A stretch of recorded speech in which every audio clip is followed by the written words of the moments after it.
그 신약이라는 과목이 신학교에서 있는 과목입니다. 근데 그 신학교에서 이제 신학이라면 뭘 가르치냐면은 제일 처음에 그 신구약 중간사라는 걸 조금 건드립니다. 이를테면은 바리새인, 사두개인 이런 사람들 예수님한테 맨날 야단 맞거든요. 근데 그 왜 야단 맞는지를 몰라요, 사실은. 그냥 그래서 모르시는 분들은 저기 전도사님 예수님께서 왜 바리새인 그렇게 싫어하셨어요? 그러면은 나쁜 놈들입니다. 그냥 이러기만 하시거든요. 근데 이게 왜 그러냐면 중간기 시대 때 그러니까 말라기 이후에 예수님 오시기 중간 그때 생긴 사람들이에요. 그래서 그러니까 신약 성경을 알기 위해서는 중간기 시대를 조금 알아야 됩니다. 그걸 좀 설명하고 그 다음에는 그 마태복음부터 그 요한계시록까지 이제 쭉 그 권별로 훑어 나가면서 신약 개론이라는 걸 강의를 합니다. 전도사님들께 혹은 목사님들께. 근데 2시간 만에 이걸 해달라고 하셔가지고서는 이렇게 봤더니만은 2시간이면 한 50분씩 2번이라고 그러시더라고요. 그러면 100분인데 100분은 27권이면은 뭐 한 3, 4분이에요. 마태복음 한 3분 하고 마가복음 3분 하고 그래서 에이 그건 아니야 그래가지고 어떻게 할까 하다가 이렇게 하기로 했습니다. 그러니까 신약에서 제일 중요한 두 분이 누구냐면 예수님하고 사도 바울이시죠. 예수님은 뭐 당연히 하나님의 아들이시니까 제일 중요한 분이시고 그 다음에 사도 바울께서 신약 성경 27권 가운데서 13권을 쓰셨습니다. 그래서 예수님에 대해서 사도 바울에 대해서 전체적인 윤곽을 잡아드리면은 신약 성경 공부하시는 데 도움이 될 수 있을 거다라고 생각을 했습니다. 예수님에 대해서, 그러니까 우리가 복음서를 많이 읽지만은 일반 평신도 분들은 에피소드별로 기억을 하십니다.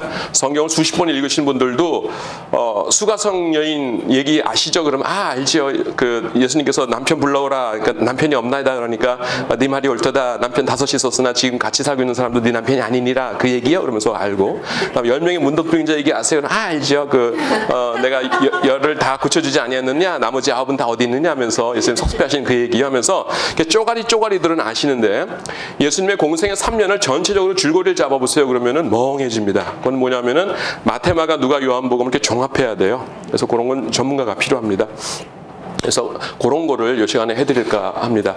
그 강의안 보시면 110쪽에 왼쪽에 예수님에 대한 역사적 증거 해가지고서는 두 사람 책을 이렇게 인용을 했는데 이건 뭐냐면은 저도 모태 신자입니다.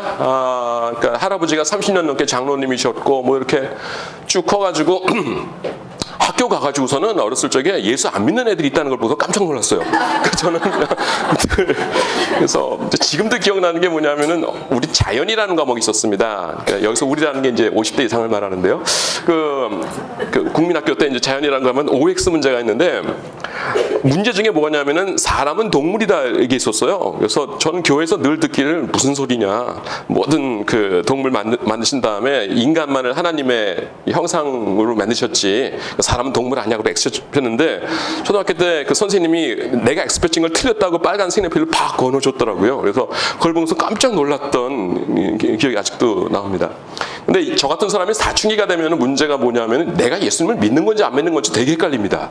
그러니까 안 믿는 동네 양아치 형은 그 수련회 왔다가 목사님 설교 듣고서는 막 대굴대굴 구르고 회개하고 막 이러는데 그냥 뭐 장로님 손자, 목사님 딸 뭐 이런 애들은 도대체가 예수님을 안 믿었던 적이 없으니까 안 굴러요. 그래서 수련회 가면 맨날 저도 기도 제목이 주여 나도 굴르게 해주세요 막 그러는데 말똥말똥합니다. 그래서 나중에 그 사춘기가 되면 내가 예수님을 믿는 건지 안 믿는 건지 모르겠는 거예요.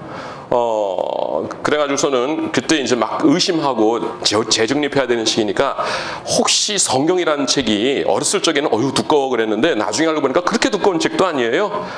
소설책 대하소설 보십시오. 성경보다 더 두껍잖아요. 그러니까 이거 그냥 머리 좋은 한 서너 명이서 모여가지고 야 네가 이야기는 네가 잘 쓰니까 네가 써라 소설같이. 그 다음에 내가 시 뭐 이런 거는 시편이나 이런 건 내가 쓰마. 그 다음에 무슨 예언서 이런 거는 좀 그 상상력이 필요하니까 SF처럼 네가 써라 해가지고 서너 명이 모아서 막 써가지고서는 성경 만들게 하니까 그런 생각도 드는 거예요. 그러면서 도대체 예수님이라는 분이 진짜 계시긴 계셨나 그런 생각도 들고. 그러니까 일단 바닥부터 다시 시작하고 싶으니까요. 그러다가 지금 생각해보면 좀 황당한 건데 하여튼 그땐 그랬어요. 그래서 여기 소개시켜드리는 건 뭐냐면은 유명한 역사가 두 사람입니다. 로마 역사가 타키투스라는 사람이 로마사라는 책을 썼는데 그 안에 기독교에 대한 언급이 한 문단 등장합니다. 그래서 제가 여기다 옮겨놨고요. 근데 이 사람은 기독교인들을 아주 멸시했던 사람입니다. 예수 믿는 사람이 아니고 멸시했던 사람이 유명한 역사책이거든요. 타키투스의 로마사 하면은. 근데 그 책에서 기독교를 소개한 거니까 과장된 게 없이 오직 역사적인 사실들만을 기록했겠죠.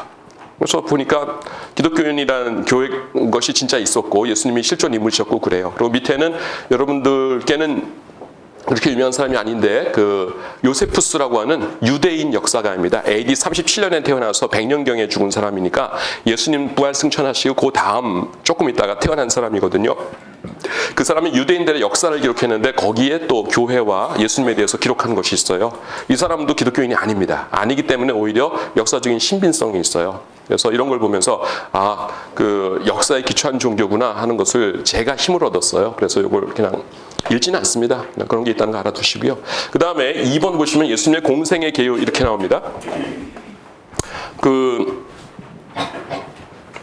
공생의 계요는 뭐냐면은 예수님의 3년을 이렇게 좀 윤곽을 잡아보자는 거지요. 성경 지리 공부부터 조금 해야 될 것 같습니다. 이렇게 있고요.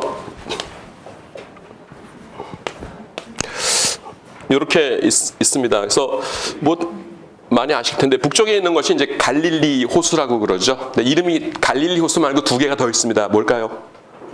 디베리아 호수. 예, 또 하나? 게네사렛 호수라고 합니다. 게네사렛, 디베리아, 갈릴리 같은 거고요. 그 다음에 요단강이 쭉 오는데 지도상으로는 요단강이 사실 요것만 요단강이 아니에요. 북쪽에 헤르몬산이라는 곳이 있고 그 산에서 이렇게 흘러내려오는 요단강이 있고요. 그 다음에 갈릴리에서 사해바다로 흘러내려가는 요단강이 있는데 성경에 나타나는 요단강은 100% 중간에 있는 요단강입니다. 근데 요 북쪽에 있는 것도 요단강이라고 알아두시고요. 그 다음에 요거를 이렇게 나눠서 지방이 이렇게 셋 정도로 나눠져 있었어요. 그래서 제일 북쪽이 갈릴리, 그 다음에 중간이 사마리아, 남쪽이 유다라고 불렀습니다. 그러니까 충청도, 뭐 경기도, 전라도 그러듯이. 그 다음에 이제 왼쪽이 성경에는 대해라고 나오는데 지중해이고요. 그 다음에 그 오른쪽에 이렇게 있으면은 여기를 대가볼리라고 그랬습니다. 요 하얀 볼펜에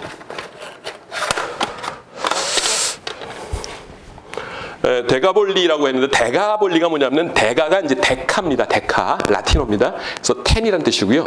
보카치오의 데카메론이라는 책이 있죠. 11야화라고 번역하거든요. 그리고 볼리가 폴리스인데 경찰이 아니라 그 도시국가라는 뜻입니다. 도시. 그래서 그 외국인들이 와서 여기다가 자기네 신도시를 10개를 세웠어요. 그래서 10개의 신도시로 이루어진 곳이다 해가지고서는 데카폴리스라고 했는데 우리나라 말로 그냥 대가볼리 이렇게 번역을 해놨습니다. 그리고 요 밑에가 베레아라는 곳이 있습니다. 베레아. 근데 베레아라는 곳은 성경에 한 번도 안 나옵니다. 여러분들이 베레아 들었는데 했는데 우리가 들은 건 뭐냐면은 베레아가 아니라 베레아입니다. 그 영어 스펠링이 달라요. 이건 B-E-R-E-A이고 요거는 P-E-R-E-A입니다. 그 사도행전 17장이죠. 17장에 보시면은 2차 전도 여행 때 사도 바울께서 데살로니가 있다가 그다음에 이제 베레아에 오셔가지고선 베레아 사람들은 데살로니가 사람보다 더 신사적이어서 간절한 마음으로 말씀을 받고 그 말씀이 과연 그러한가요? 그 성경을 상고하니라. 그때 나오는 베레아입니다. 베레아. 그리고 베레아라고는 성경에 한 번도 안 나옵니다. 근데 여기 오른쪽에 있는 지역이고요. 그다음에 요 북쪽이 이두레와 드라고니 지역이라고 하고요. 이쪽 이렇게. 그다음에 요 밑에가 이두메 지역이라고 합니다. 이두메. 이제 뭐 그다음에 이제 중간에 이제 산악지대예요. 그래서 예루살렘이 여기쯤 있고요. 그다음에 산악지대가 있으니까 왼쪽에는 좀 평야겠죠. 요 저기 바닷가에. 그래서 이 평야 저도 가봤는데 굉장히 아름답습니다. 지중해 푸른 물결이 쫙 있고요. 그다음에 저쪽 가다 보면 이제 산들이 이렇게 솟아 있는데 그 중간에 나지막한 평원이 이렇게 쫙 가면서 잔디가 파릇파릇하고 중간에 꽃들이 살랑살랑 흔들리고 있고 기가 막힙니다. 그 평원을 뭐라 그러는지 아세요? 성경이 나오는데 샤론 평야라고 합니다. 샤론. 샤론의 꽃 예수 나의 마음에 찬송가 있죠. 샤론입니다. 샤론. 예수님께서 이제 사역을 하시는데요. 처음에 어디서 그 세례를 받으셨냐면은 요단강에서 세례를 받으십니다. 여기 중에 하나예요.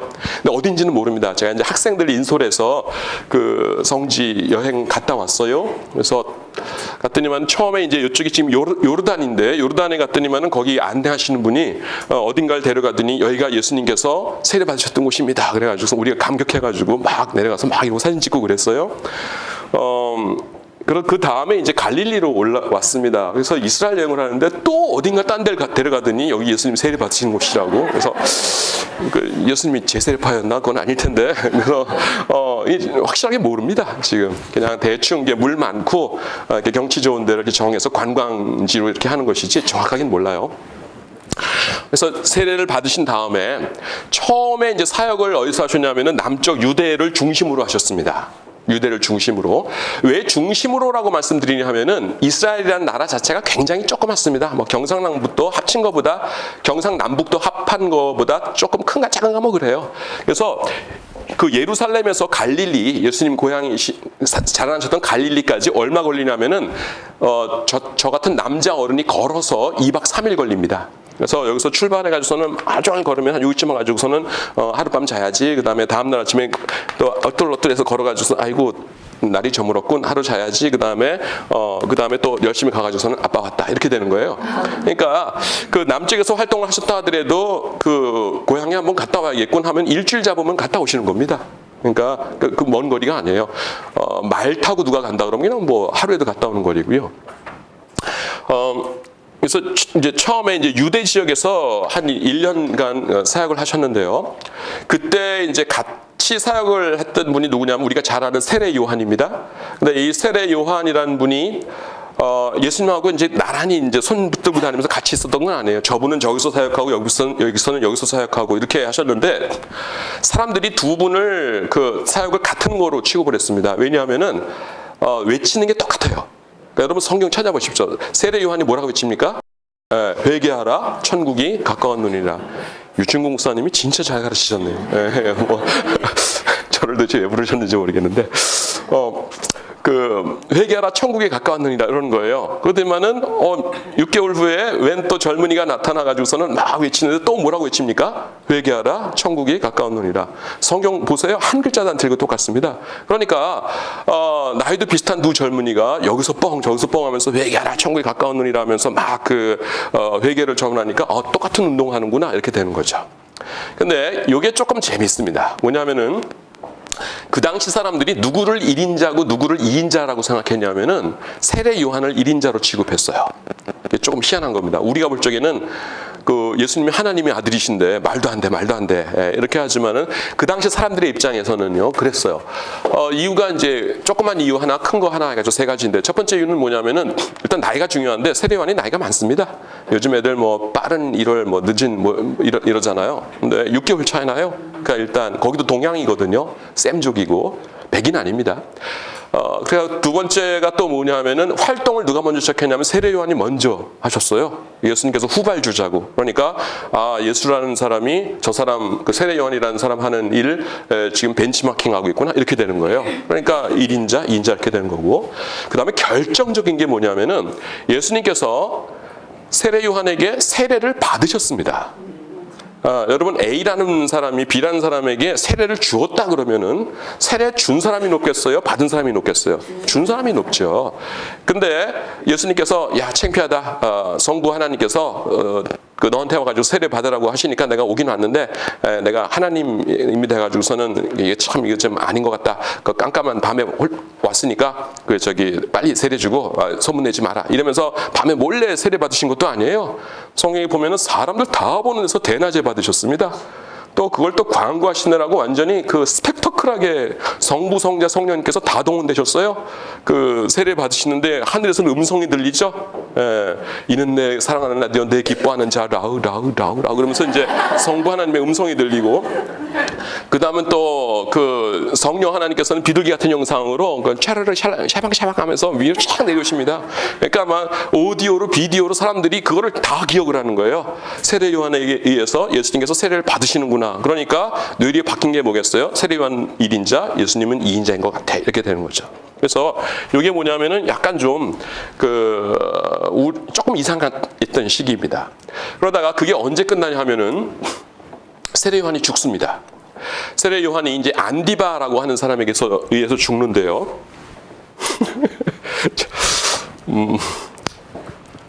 헤롯, 성경에 헤롯이라고 하는 사람이 이제 6명이 있습니다. 이제 헤롯 대왕이 있고요. 헤롯 대왕이 있고, BC 37년에서 BC 4년까지입니다. 그 다음에 아들이 셋 나와요. 헤롯 아켈라오, 헤롯 안디바, 헤롯 빌립이 있고, 그 다음에 아그리파 1세가 있고요. 아그리파 2세가 있어요. 그래서 헤롯 대왕의 손자, 증손자 이렇게 되고 셋은 아들입니다. 그래서 아켈라오가 AD 6년까지, 그 다음에 AD 39년까지, 그 다음에 AD 34년까지 이렇게 통치합니다. 그러니까 살은 기간이 아니라 통치 기간이에요, 왕으로서. 그래서 헤롯 대왕은 지금 말씀드린 것 가운데서 대가볼리는 이방인들이 지었다고 했죠. 대가볼리 빼놓고는 다 통치했습니다. 그리고 BC 4년에 죽거든요. 죽고 나니까 아들 셋이 나눠 가져요. 그래서 아켈라오가 어딜 다스렸냐면은 요 사마리아와 유대와 이두메 여기 노른자입니다. 아켈라오 어떻게? 기억하세요, 그냥. 그 다음에 안디바가 요 갈릴리하고 베레아를 다스립니다. 좀 영토가 떨어져 있죠. 예. 그렇게 하고 빌립이 여기를 다스리고 있었어요. 그래서 예수님께서 막 활동하실 적에 하여튼 이렇게 나눠져 있었습니다. 그러다가 그 얘기를 좀 해야겠구나. 그 아켈라오라는 사람이 굉장히 잔인했습니다. 아켈라오가 잔인했다는 게 뭐냐면은 툭 하면 죽였어요. 너 마음에 안 들어, 죽여라, 이렇게 되는 거예요. 그래가지고 이 사마리아와 유대 사람들이 누구에게 사람을 보내냐면은 헤롯 대왕이 죄송합니다, 로마 황제에게 사람을 보내는 거예요. 그래가지고서는 폐하 왜 그러느냐, 아켈라오라고 여기를 다스리라고 하셨는데 도저히 못 견디겠습니다. 이러다가는 반란을 일으킬 것 같습니다. 그러면은 로마 황제 폐하께도 패가 될 듯하오니 잘라주시옵소서. 내가 실상을 알아보도록 하마 해가지고서는 실상 알아봤더니 진짜 잔인하거든요. 그래서 불러가지고서 너 그만해. 그래가지고서는 잘렸어요. 그래서 AD 6년에 잘립니다. 그래서 그 성경에 보시면은 창세기 무슨 소리야, 마태복음에 마음이 되게 급해요 지금. 마태복음에 보시면은 예수님의 육신의 아버지였던 요셉과 어머니 마리아가 아기 예수님을 모시고 이집트로 도망을 가죠. 네. 도망갔다가 아버지 헤롯 대왕이 죽었네라는 소식을 들으니까 하면서 팔레스타인 땅으로 돌아오긴 했는데 뭐라고 되어 있냐면은 그 아들 아켈라오가 아버지 헤롯의 뒤를 이어 유대의 왕 되었다는 소식을 듣고 저를 두려워하여 천사의 지시를 따라 갈릴리로 가서 나사렛이라는 동네 가서 사시나, 이렇게 나옵니다. 그러니까 우리 보통 어떻게 생각하냐면은 평신도분들이 아켈라오라는 사람이 무지하게 무서웠어. 그런데 예루살렘이 이스라엘의 수도야.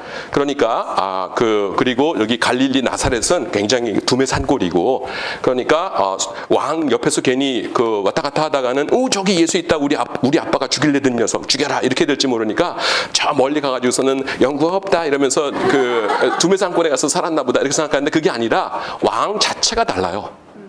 그러니까 유대 사마리아는 아켈라오라는 나쁜 놈이 다스렸고요. 안디바는 그 정도는 아니었어요. 근데 갈릴리는 안디바가 다스렸습니다. 그러니까 아켈라는 무서워, 난 싫어 해가지고서는 갈릴리로 이제 가서 산 거예요. 그거 하나 이제 이해해 주시고요. 그 다음에 AD 6년에 그만두라고 자르고 나니까 그 다음에 이제 후임을 해야 되잖아요. 근데 후임 선정하는 게 그 당시에 좀 복잡했어요. 과정이. 그래가지고서는 로마 황제가 귀찮아, 후임은 무슨 후임, 그냥 우리 직할령으로 한다, 이렇게 됐어요. 직할령이 뭐냐면은 로마 총독을 파송하는 겁니다.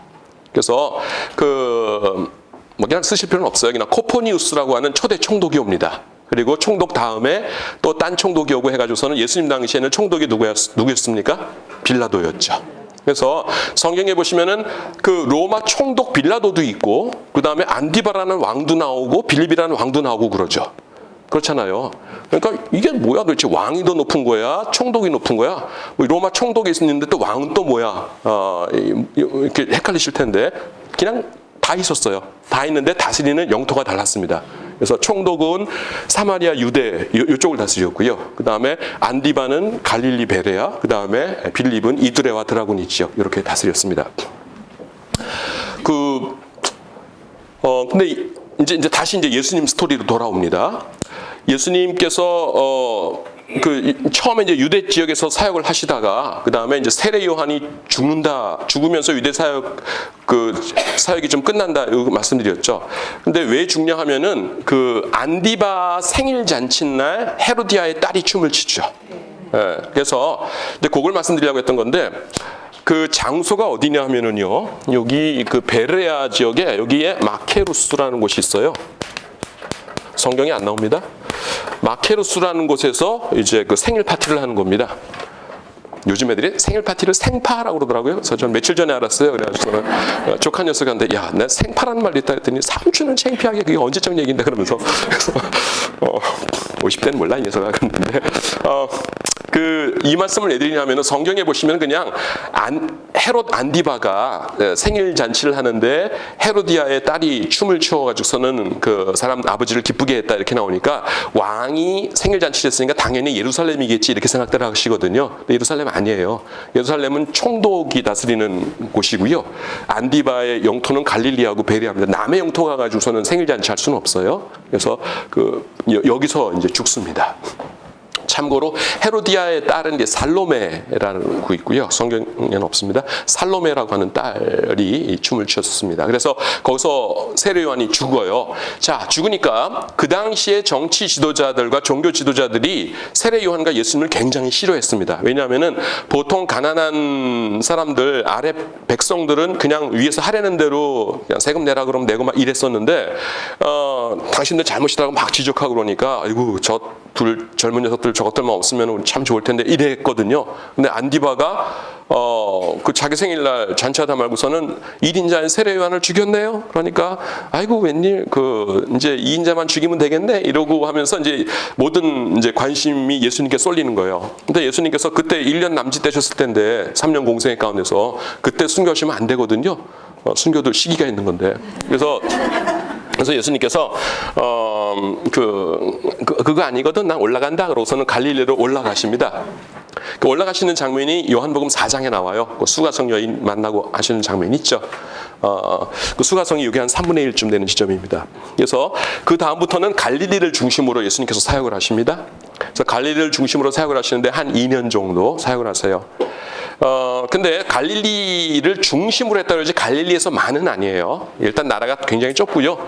그 다음에 여기서 이제 북쪽으로도 가셨어요. 두루와 시돈 지역 가셔가지고서는 그 수로보니게 여인, 족속의 여인 그 딸 귀신 들린 딸 고쳐주시고 그러죠.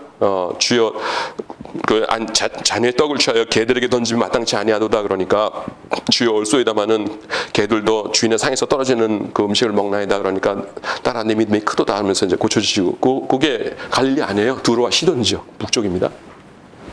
그리고 예수님께서 그 2년 기간 동안에도 정기적으로 남쪽 유대 예루살렘에 오셨습니다. 왜냐하면은 출애굽기에 보시면은 유대 모든 남자들은 1년에 3번씩 하나님 앞에 배울지니라 이렇게 말씀하시죠.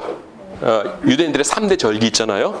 조금 전에 구약이었으니까 배우셨을지 모르겠는데 6월절이 있지요. 그 다음에 오순절이 있지요. 그 다음에 가을에 초막절. 이름들이 좀 다릅니다. 6월절이라고도 하고, 그 다음에 무교절이라고도 하고요. 그 다음에 오순절, 칠칠절, 맥추절, 초실절, 그 다음에 초막절, 장막절, 수장절, 약간 이름들은 9개나 있는데 약간 같은 것들이에요. 그래서 이 3대 절기 때는 유대 모든 남자들은 내 앞에 보일지니라 출애굽기에 그러셨어요. 그래서 예수님께서도 이제 그걸 따라서 하시는데 이제 그때 이제 동쪽을 거쳐가지고 이제 여행을 이렇게 하셨죠. 그래서 2년 동안 계신 동안에도 이제 여기를 자주 왔다 갔다 하셨습니다. 그 다음에 마지막에 십자가에 못 박혀 돌아가실 때 그때도 이제 갈릴리에 계시다가 내려오셨는데 그때는 뭐냐면은 이 동쪽을 굉장히 천천히 여행하십니다. 그 십자가에 못 박혀 돌아가시기 위해서 가시는데 빨리 가야지 그러면서 그 가실 필요 없는 거잖아요. 그래서 이제 굉장히 천천히 여행을 하십니다. 그래서 마지막 여행 오셔가지고서는 예루살렘에서 죽으시고 부활하시고 승천하시고 그렇게 되는 것이에요. 그게 3년 전체 요약입니다. 뭐 어려울 거 없죠? 네. 그러니까 워낙 심플하니까 간단히 다시 요약할 테니까 그냥 외워주세요. 처음에 그 어딘가에서 요단강 어딘가에서 세례 받으시고 중심지가 처음에 유대라고 그랬죠. 근데 사람들이 그때는 이제 세례 요한을 1인자로 생각했고요. 그 다음에 세례 요한이 마케로스에서 죽은 다음에 이제 북쪽으로 가셔가지고선 근거지가 이제 갈릴리가 됩니다. 그래서 한 2년 동안 사역하시다가 그 다음에 2년 동안 계신 동안에도 여기만 딱 계신 건 아니고 최소한 1년에 한 세 번씩은 예루살렘에 오셨고요.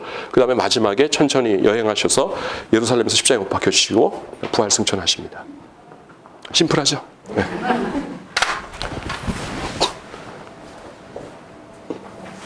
더워서 벗는 게 아니라 이거 씌우려고 벗어요.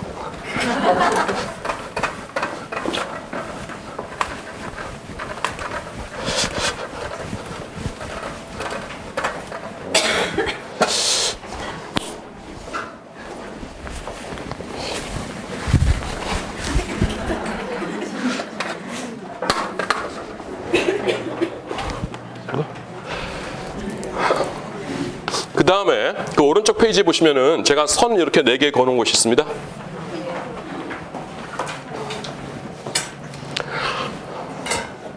요 선이 뭐냐면은 이게 마태복음이고요.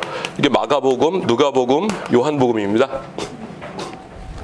그러면 지금까지 말씀드린 예수님의 3년 공생애를 마태, 마가, 누가, 요한복음이 똑같이 이렇게 공정하게 똑같이 배분을 해서 기록하고 있느냐? 아니에요. 그러니까 각자마다 이렇게 보는 관점이 다릅니다. 그래서 저는 공부를 네덜란드에서 했는데요. 네덜란드에서 이제 석박사를 거기서 다 했습니다. 그래서 이렇게 목사님들 가족들끼리 이렇게 어디 여행을 하게 되면은 이제 남자들은 이제 유적지 이런 걸 관심이 많고요. 여기가 이제 마틴 루터가 여기서 서가지고서는 저 기와장들 같이 뭐 이런 곳이야 이렇게 하고 사모님은 특산품에 관심이 많으십니다. 그래서는 여기가 이제 크리스탈 공예요 예쁘다 그러면서 이거 피아노 위에 올려면 좋겠다 그러면서 그런 것들 모으시고 애들은 짠 거 없어요. 차 앞에서 이렇게 밖에 보다가 이제 M자 막 그 노란 거 그만 찾는 거야. 하면서 나한테 그러면 빽도잘돼 소리 지르면은 아무리 급해도 가다가 거기 한번 들어갔다 봐야 됩니다. 그러니까 관점들이 달라요. 뜻이 이제 그 4개의 복음서의 관점이 조금씩 다릅니다. 근데 기록되어 있는 것들이요. 그 마태복음에 3시 20분까지 한다고 그랬나요? 3시 10분? 오케이. 마태복음에 예, 감사합니다. 그 예수님의 탄생 이야기가 등장합니다. 탄생. 그 다음에 마가복음에는 없어요. 그리고 누가복음에 탄생 이야기가 등장하고요. 요한복음에는 없습니다. 그 다음에 이제 남쪽 유대를 중심으로 예수님께서 처음에 사역을 하셨다고 했죠. 예, 근데 그거는 희한하게 요한복음에만 나와요. 남쪽 유대에서 하신 것은. 그 다음에 그 세례 요한이 죽은 다음에 근거지를 북쪽으로 옮겨서 북쪽에서 한 2년간 사역하셨다고 했죠. 그거는 또 마태, 마가, 누가복음이 잔뜩 나옵니다. 이 갈릴리를 중심으로. 근데 요한복음은 시기는 딱 그 시기인데 그 지리적 배경이 북쪽 갈릴리가 아니라 남쪽 예루살렘이에요. 예루살렘. 그 다음에 동쪽으로 천천히 여행하셨다고 했죠. 제일 마지막에. 그건 다른 복음서는 아무 데도 안 써있고 누가복음에만 나옵니다. 동쪽. 그 다음에 예수님의 마지막 십자가와 부활은 4개 복음서에 다 나와요. 그게 이제 그 4개 복음서의 그 패턴 얼개입니다. 그런데 요거를 이제 하나하나 좀 살펴보도록 하겠습니다. 탄생 이야기가 있는데요. 그 우리처럼 이제 좀 보수적인 그러니까 보수적이라는 게 뭐 딴 게 아니라 하나님께서 진짜 살아계시고 성경이 한 글자 틀림없이 전부 다 하나님의 말씀이다. 아멘 하는 사람들은 보수적인 거고, 그 다음에 보통 우리가 자유주의자라고 그러는데 그냥 성경을 그냥 학문적으로만 연구하는 분들이 있어요. 이를테면은 제가 그 호메로스가 지은 일리아드나 오디세이 이런 걸 연구한다고 할 적에 거기 헤라 여신이나 바카스 신이 나온다고 해가지고서는 진짜 신이라고 생각을 안 하겠죠. 그냥 소설책으로 생각을 하면서 그 일리아드나 오디세이를 볼 거 아닙니까? 그렇듯이 성경을 볼 적에 하나님에 대한 믿음이 없이 그냥 옛날 얘기 사람들이 고대인들이 써놓은 거야 이러면서 이제 성경을 연구하는 사람들이 있어요. 믿음은 없이. 그래서 그 사람들을 교회로부터 자유로운 사람들이라고 해가지고는 자유주의자 이렇게 부릅니다. 하여튼 근데 그 사람들은 뭐라고 얘기하냐면은 예수님의 탄생 이야기가요. 탄생 이야기가 제일 마지막에 만들어진 이야기다 이렇게 얘기를 합니다. 우리는 무슨 소리냐 그게 말도 안 된다. 사람이라는 게 일단 태어나야 그 다음 과정이 있는 거지. 초등학교도 가고 중학교도 가고 태어나지 않았는데 그 다음 과정이 있을 수 없잖아요. 그러니까 성경에 나타나는 예수님의 탄생 이야기가 그 제일 먼저 나오는 이야기다. 우리는 그렇게 이야기를 해요. 그런데 이 사람들은 뭐라고 얘기냐면은 예수님의 탄생 이야기라는 거는 그건 역사적 사실이 아니라는 거예요. 무슨 동방박사 얘기니 그 하늘에서 천군 천사들이 나타났다는 그런 거는 역사적인 얘기가 아니라 그 마지막에 만들어낸 얘기라고 말합니다. 그래서 그 사람들 그 설명을 따르자면 이렇게 얘기하는 거예요. 뭐냐면은 탄생 이야기 없었다는 거예요. 그냥 마리아라는 여자가 어쩌다가 그냥 사생아를 하나 낳는데 그냥 아기가 자라가지고서는 큰 일을 하니까 사람들이 추종자들이 많이 생겼다. 그래가지고는 교회가 이제 부흥했다는 거죠. 그래서 시장에 나가서 막 그 전도를 하고 예수님을 믿으시기 바랍니다 이렇게 하는데 옆에 이 경쟁자들이 있다는 겁니다. 그래가지고서는 목탁 떡떡 돌리면서 남함이 답을 이런 사람도 있고, 어떤 사람 와가지고서는 도를 아십니까 이러기도 하고, 그 다음에 신천지에서도 오고 이래가지고서는 예수님을 전해야 되는데 경쟁자들이 많더라는 거예요. 근데 그 다른 경쟁 종교들 보니까 어떤 것이 있냐면은 그 종교의 창시자는 태어날 때부터 뭔가 다른 게 있더라는 겁니다. 그러니까 우리도 어렸을 때부터 보면 그런 게 있었죠. 박혁거세는 알에서 태어나고요. 그 다음에 여러분 불교의 그 부처님이 일반 세속 이름이 고호타마 시달타입니다. 헤르만 헤세의 시달타, 그거예요. 근데 그 불교에서는 뭐라고 말씀하냐면은 그분들은 그 부처님이 딱 태어나셨대요. 태어나가지고서는 탯줄을 자르자마자 그 갓난 아기가 사방으로 7발자국씩 걸었답니다. 동서남북으로. 그 다음에 하늘을 우러러 탄식하셨대요. 천상천하 유아 독존 외롭도다 이런 거죠. 그래서 근데 그것도 그 어려운 산스크리트 원어로 그걸 외치셨대요. 그래서 우리는 말도 안 돼 그러는데 그 독실한 불교 신자들은 부처님의 그 영험함을 못 믿는 자들이요. 그러면서 진짜로 그걸 받아들입니다.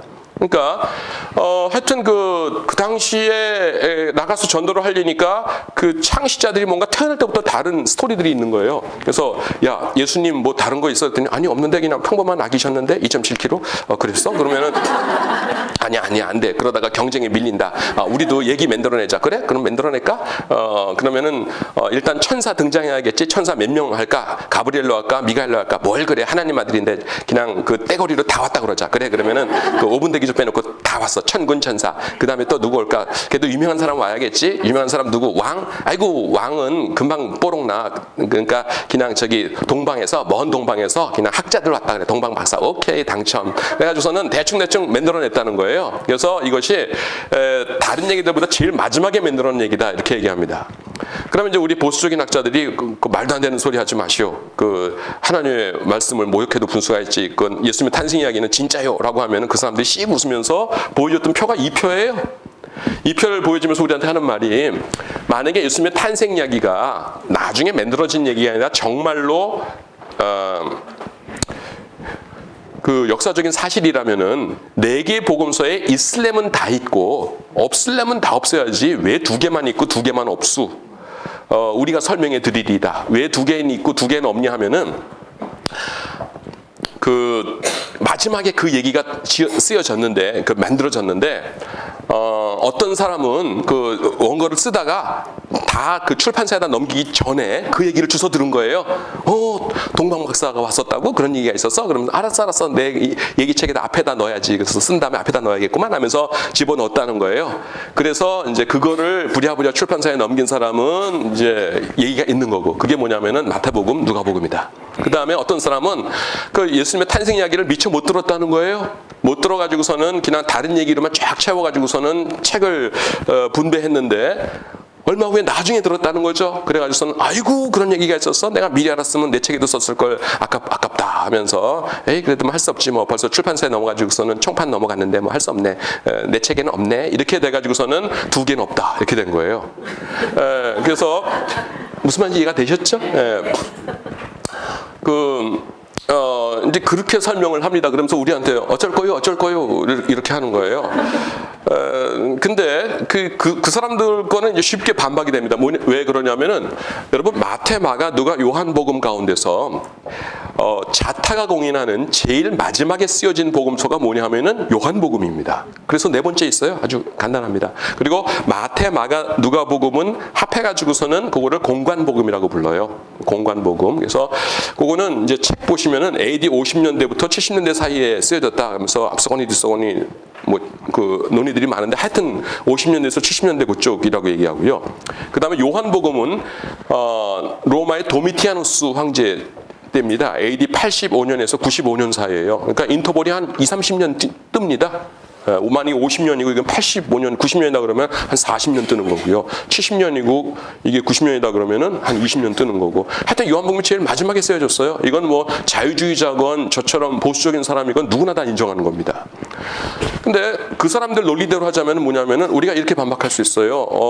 아는 사람은 예수님의 탄생 이야기를 넣었고 모르는 사람은 탄생 이야기를 안 넣었다라고 한다면은 요한복음은 제일 마지막에 쓰인 건데 그럼 요한복음에 왜 없수? 요한은 확실하게 알았을 텐데. 그렇잖아요? 그 왜 없어? 그러면은 그 사람들이 그러게 말입니다. 그러면서 이상하네요. 그러면서 대답을 잘 못해요. 그래서 아주 심플하게 이거 해결이 됩니다. 이해가 되시죠? 네. 근데 그러면 그 사람들이 이제 화가 나니까 우리한테 물어보는 거예요. 그 보수적인 사람들한테. 그럼 여기 두 개는 왜 있고 두 개는 왜 없는 거 당신들은 어떻게 설명할 거예요? 왜 두 개는 있고 두 개는 없어? 이런 겁니다. 근데 문제는 뭐냐면은 우리는 안 궁금해요. 그게 궁금하지 않습니다.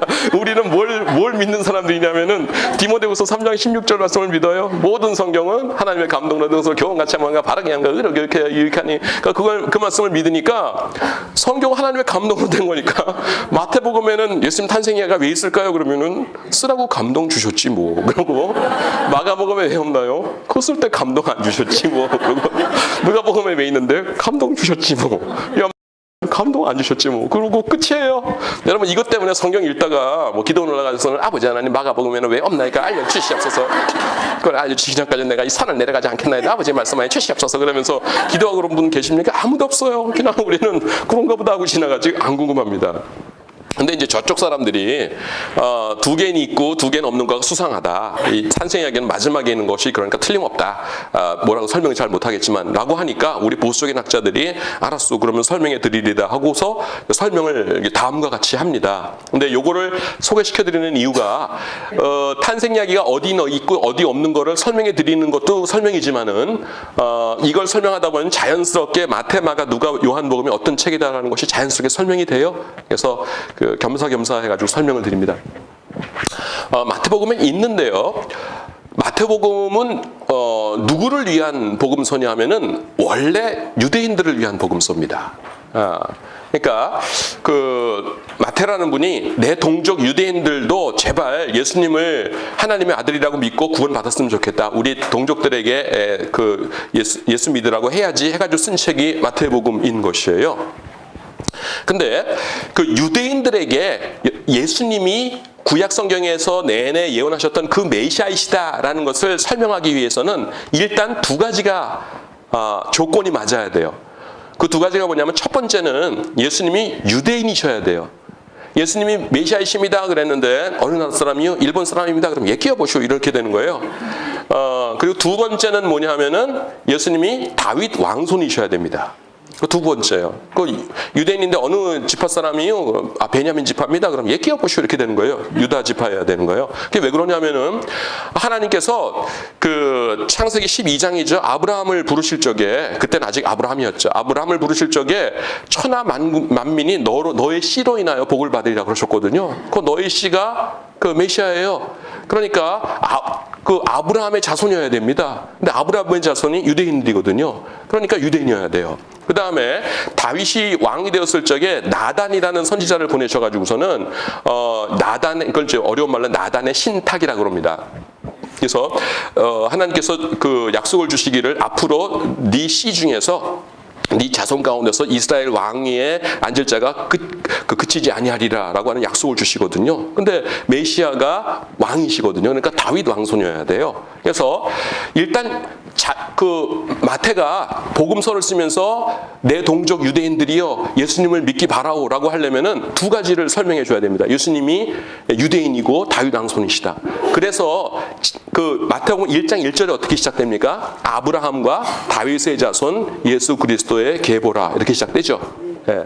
거기 왜 아브라함하고 다윗이 나왔냐면은 그 아브라함의 자손이기 때문에 유대인이고 그 다음에 다윗의 자손이기 때문에 나단의 그 신탁에 적합한 자다 이거를 설명해 주는 거예요. 근데 공수표 날릴 수도 있죠. 아브라함과 다윗의 자손이에요라고 했더니 나중에 봤더니 아닌 거예요. 그러면 속았다 이렇게 될 거 아니에요. 그러니까 내가 실명 인증을 해주지. 그러면서 족보를 소개하는 겁니다. 아브라함이 누구를 낳고 이삭이 야곱을 낳고 야곱은 하면서 쭉쭉쭉 나와가지고서는 그 예수님께서 태어나신다. 이것까지 족보를 쫙 주는 겁니다. 그러니까 우리가 볼 적에는 야 낳고 이걸 꼭 읽어야 돼 그러면서 이제 첫 번째 시전이 그건데. 근데 유대인들 입장에서는 그것까지 쫙 훑어봐야 그 일단 자격은 되는구만. 아브라함의 자손 맞고 유대인 맞고 다윗 왕손 맞아. 그럼 그 다음 얘기 들어볼까? 이렇게 되는 겁니다. 그게 유대인들을 위한 책이기 때문에 그래요. 근데 그 마지막이 어디서 끝나냐면은 예수님 태어나신 거로 끝납니다. 근데 아기 예수님 태어나셨다고 한 다음에 갑자기 그 다음 절에서 어른 예수님이 나타나셔서는 회개하라 천국에 가까웠느냐 그러면은 생뚱맞죠. 그러니까 어린아기 나셨다라고 했으니까 그 다음엔 뭐예요? 아기 시절에 무슨 일이 있었나 하는 거 몇 가지 소개할 만한 그 계제가 되죠. 그래서 마태복음에는 아기 태어나셨는데 그때 얘기 몇 가지 할 테니까 들어보세요. 그러면서 몇 가지가 들어가는 거예요. 동방박사 얘기 나오고 베들레헴 학살 사건 나오고 이렇게 나오는 겁니다. 그래서 마태복음은 들어갈 만해요. 그리고 마태복음에 또 왜 그게 들어가냐면은 그 마태복음엔 특징이 뭐냐 하면은요. 그 유대인들을 위해 썼기 때문에 구약 성경을 굉장히 많이 인용합니다. 유대인들이 구약 성경을 알고 있는데 그 메시아가 오시면 요것이 이루어져야 돼. 요것이 이루어져야 돼. 딱딱 이루어졌는데 그걸 쓰면서 당신들이 메시아에 대해서 요것이 이루어져야 된다고 생각하고 있었죠. 예수님 때 다 이루어졌답니다. 요거 보세요. 이는 선지자 이사야가 예언하여 가로되 이는 예레미야가 예언하여 가로되 이는 호세아의 글에 일러 가로되 하면서 구약 성경을 잔뜩 예언하고 있어요. 근데 예수님 탄생에 있어서도 그런 것들이 많아요. 여러분들 보세요. 베들레헴 얘기 미가서에 나오는 겁니다. 조금 있다가 뭐 슬퍼한다 뭐 호세아서 11장 얘기고요. 예레미야서에서도 나오고 그러면서 벌써 예수님의 탄생 아기 시절 얘기해서 구약 성경을 인용을 한 서너 개 하고 있어요. 그러니까 좋은 기회죠. 자기 동족들에게 예수님을 소개할 수 있는. 그래서 그 마태복음에는 예수님의 탄생 이야기가 등장할 만해요. 이해가 되시죠? 예. 그 다음에 마가복음엔 왜 없냐면은 없을만 합니다. 마가복음의 별명이 뭐냐 하면은 베드로의 설교집입니다. 마가가 누구냐 하면은 그 사도 베드로의 수종자입니다. 옛날에 그 부흥강사 목사님 오시면은 이제 그 같이 다니시던 그 전도사님 이런 분들 계세요. 젊은 분들이. 근데 마가가 그랬어요. 그래서 그 교회사 책에 보면은 무슨 얘기가 나오냐면은 이제 베드로가 그럼 참 베드로 전서 5장에 보시면은 내 아들 마가도 너에게 문안하느니라 이 말씀이 나옵니다. 그러니까 아들이라는 게 진짜 아들이 아니라 그 수종자로서 같이 다녔던 사람이에요. 그래서 가는데 어딜 갔냐면은 로마에 가서 전도를 했답니다. 그래서 전도를 했는데 누구에게 했냐면은 이 베드로께서 로마 군인인데 군인 중에서도 기병대에게 했대요. 기병대 딱딱딱 말 타고 다니는 사람. 그런데 옛날에 기병들은요 일반 보병들보다 좀 지적 수준이 높았대요. 그 귀족들 가운데 많이 오고 그 다음에 집에서 키우던 자기 말 갖고 입대하고 막 이랬대요. 그러니까 좀 부자들이고 좀 괜찮은 사람들이었던 거예요. 그래서 지적 수준이 높은 이 군인들에게 전도를 하고서 떠나려고 하는데 그들이 붙들었대요. 사도님, 그기낭 가시면 안 됩니다. 저희들이 지금은 말씀을 들어가지고선 다 아는 것 같지만은 저희들 말 타고 몇 바퀴 돌고 나면은 다 잊어버립니다. 그러니까 그 주셨던 예수님에 대한 말씀을 책으로 좀 기록해 주시기 바랍니다. 이렇게 얘기했대요. 근데 베드로는 별로 이제 안 좋아했다고 나옵니다. 왜냐하면 빨리 딴 데 가서 전도해야 되는데 이미 예수 믿는 사람들이 자꾸 붙드니까 책 쓰려면 한참 걸리는데, 그래가지고서는 마가에게 그러면은 그 자네가 쓰도록 하게 해가지고서는 마가가 알겠습니다 하고서는 기록한 것이 마가복음이라는 거예요. 그런데 그 똑같은 얘기를 반복해서 듣는 거죠. 지금은 여러분 했던 설교 또 하면은 금방 탄론합니다. 인터넷에 올리고 뭐 이렇게 해가지고서는 저는 아예 제가 한 설교문을 통째로 그냥 잊어버렸다. 도토리 주고받는 게 뭐죠, 그게? 네? 싸이에다 올려요. 그래서 제 학생들이 그냥 교수님 퍼가요. 그러고서는 그냥 본문을 딥다 퍼갑니다. 그래서 수요일 예배 때 교수님 거 설교했어요. 그래서 그러라고. 그래서 그 대신 음료수 내라고. 그래서 그냥 통째로 올려버립니다. 근데 옛날에는 몰랐어요.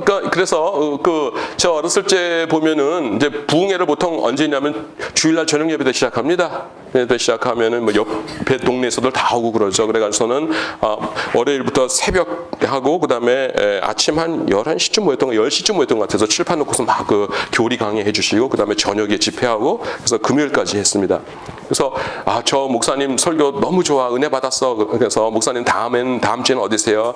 다음 주에는 어디입니다 해가지고서는 가서 또 은혜 받아야지. 그래서 쫄래쫄래 따라가서 거기 참석하면 어떻습니까? 똑같죠.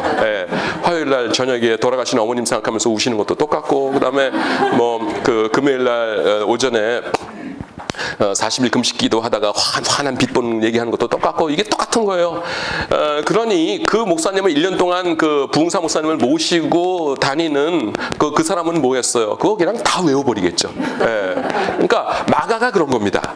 지금 베드로를 모시고 다니면서 그걸 다 외운 거예요. 그래가지고서는 그거를 이제 순서대로 이렇게 쭉 써가지고서는 여기 있습니다라고 하니까 기병대들이 감사합니다라고 해가지고서는 그거를 서로 나눠 가져가서는 한 게 뭐냐면 그게 마가복음이 된 거예요. 그러니까 그런데 어떤 것이냐면요, 여러분 예수님의 탄생 이야기가요, 여러분 자기 자랑이겠어요, 아니겠어요? 엄청난 자랑입니다. 예수님 입장에서는. 이를테면은 야 너네들 저기 태어날 적에 태몽으로 아니면은 이제 환상으로 엄마가 천사 본 사람이 있어? 천사? 없지. 아무도 없지. 나는 우리 엄마한테 천사 나타났거든. 그리고 태어났을 적에 아기였을 적에 하늘에서 천사가 내려온 사람이 있어? 천사 하나? 2명? 아니야. 나는 5분 되기 전에 빼놓고 천군 천사 다 내려왔었거든. 그 다음에 깐나 내기 시절에 저기 누워 있는데 동방에서 고명하신 박사님들이 와가지고서는 황금, 유향, 모략 이런 거 선물로 주고 넙죽 엎드려서 절하고 이런 사람 있어? 없지. 나는 그랬거든. 이거 뭡니까? 그냥 자랑 삼아 얘기는 안 한다 해도 그 얘기 자체가 자랑이에요. 그렇겠죠? 근데 예수님의 그 메시지의 그 주제는 항상 뭐였습니까? 하나님 나라입니다. 회개하라, 천국이 가까웠느니라. 자신을 높이는 거 절대로 안 하셨거든요. 그러니까 예수님 설교에서 단 한 번도 예수님의 탄생 이야기 없어요. 없으니까 베드로도 돌아다니면서 예수님의 탄생 이야기를 알았다 하더라도 예수님께서 하셨던 말씀과 그 다음에 하셨던 행동, 사역 이거를 소개하지 탄생 이야기 설교 안 했겠죠. 왜냐하면은 뭐 지금이야 좀 덜 그렇지만 옛날에는 자기 스승이 했던 거 그대로 전하지 않습니까? 그러니까 예수님께서 하셨던 말씀, 하셨던 행동만 전했을 거예요. 그러니까 베드로 설교에 탄생 이야기가 없었을 거고요. 그러니까 그거를 들어가지고서는 거의 외웠던 거를 글로 적었던 이 마가도 뭡니까? 마가복음에 탄생 이야기가 들어갈 일이 없어요. 그래서 마가복음에 없다. 우리가 이렇게 설명을 합니다. 뭔 말인지 아시겠죠? 이게 똑같은 게 어디 적용되냐면은 요한복음에도 적용됩니다. 요한이 예수님의 제자거든요. 사도 요한. 그러니까 사도 요한이 복음서를 쓰니까 거기에 그러니까 예수님께서 하셨던 말씀과 그 다음에는 하셨던 사역의 기초에서 이거를 기록을 하니까 예수님의 탄생에 들어갈 저기가 없는 거예요. 근데 마가복음하고 요한복음이 이제 마가복음이 그 군인들에게 썼다 그러니까 이제 하나 좀 알아두시면 좋을 게 뭐냐면은 성경을 이렇게 보시면은요 이제 예수님께서 하신 말씀은 이렇게 빨간색으로 기록해 놓은 성경책이 있습니다. 조금 비싼 거. 그래서 이제 보통 이제 까만 거 설명 나왔다가 예수님께서 한마디 하시면 빨간색으로 기록됐다가 그 다음에 이제 그 까망 나오고 그러는데 그 마가복음에는요 까망빨강이 막 이렇게 번갈아 나옵니다. 어떤 그 스토리 위주예요. 그래서 왜 그러냐면은 이 사람들 군인이기 때문에 뭐냐면은 예수님께서 귀신 쫓아내셨어 와 뭐 이런 거 좋아합니다. 그리고 말씀하시니까 병이 확 나왔어. 그다음에 뭐 이렇게 화끈하게 그냥 권능을 행하고 이런 거 위주예요. 마가복음은. 그리고 또 마가복음에 많이 등장하는 단어가 뭐냐면 즉시 곧 이런 겁니다. 군인들은 빨리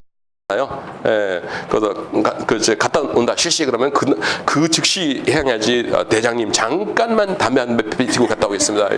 이러면 안 되는 거죠. 그러니까 그 마가복음은 즉시 뭐 이런 말씀이 많이 나옵니다. 그래서 마가복음이 약간 그런 책이에요. 그럼 이제 누가복음만 설명하면 되는데 누가복음은 있을만합니다. 근데 왜 있을만하냐면은 누가복음은 누가가 썼는데요. 누가는 이번에는 누구의 수종자냐 하면은 아까 마가는 베드로의 수종자였죠. 누가는 누구의 수종자냐면은 사도 바울입니다. 우리 유충국 목사님 잘 가르치셨어요. 웬만한 건 다 아십니다, 여러분들. 근데 이 바울이라는 분의 특징이 뭐냐 하면은 예수님을 3년 동안 따라다녔던 사람이 아니에요.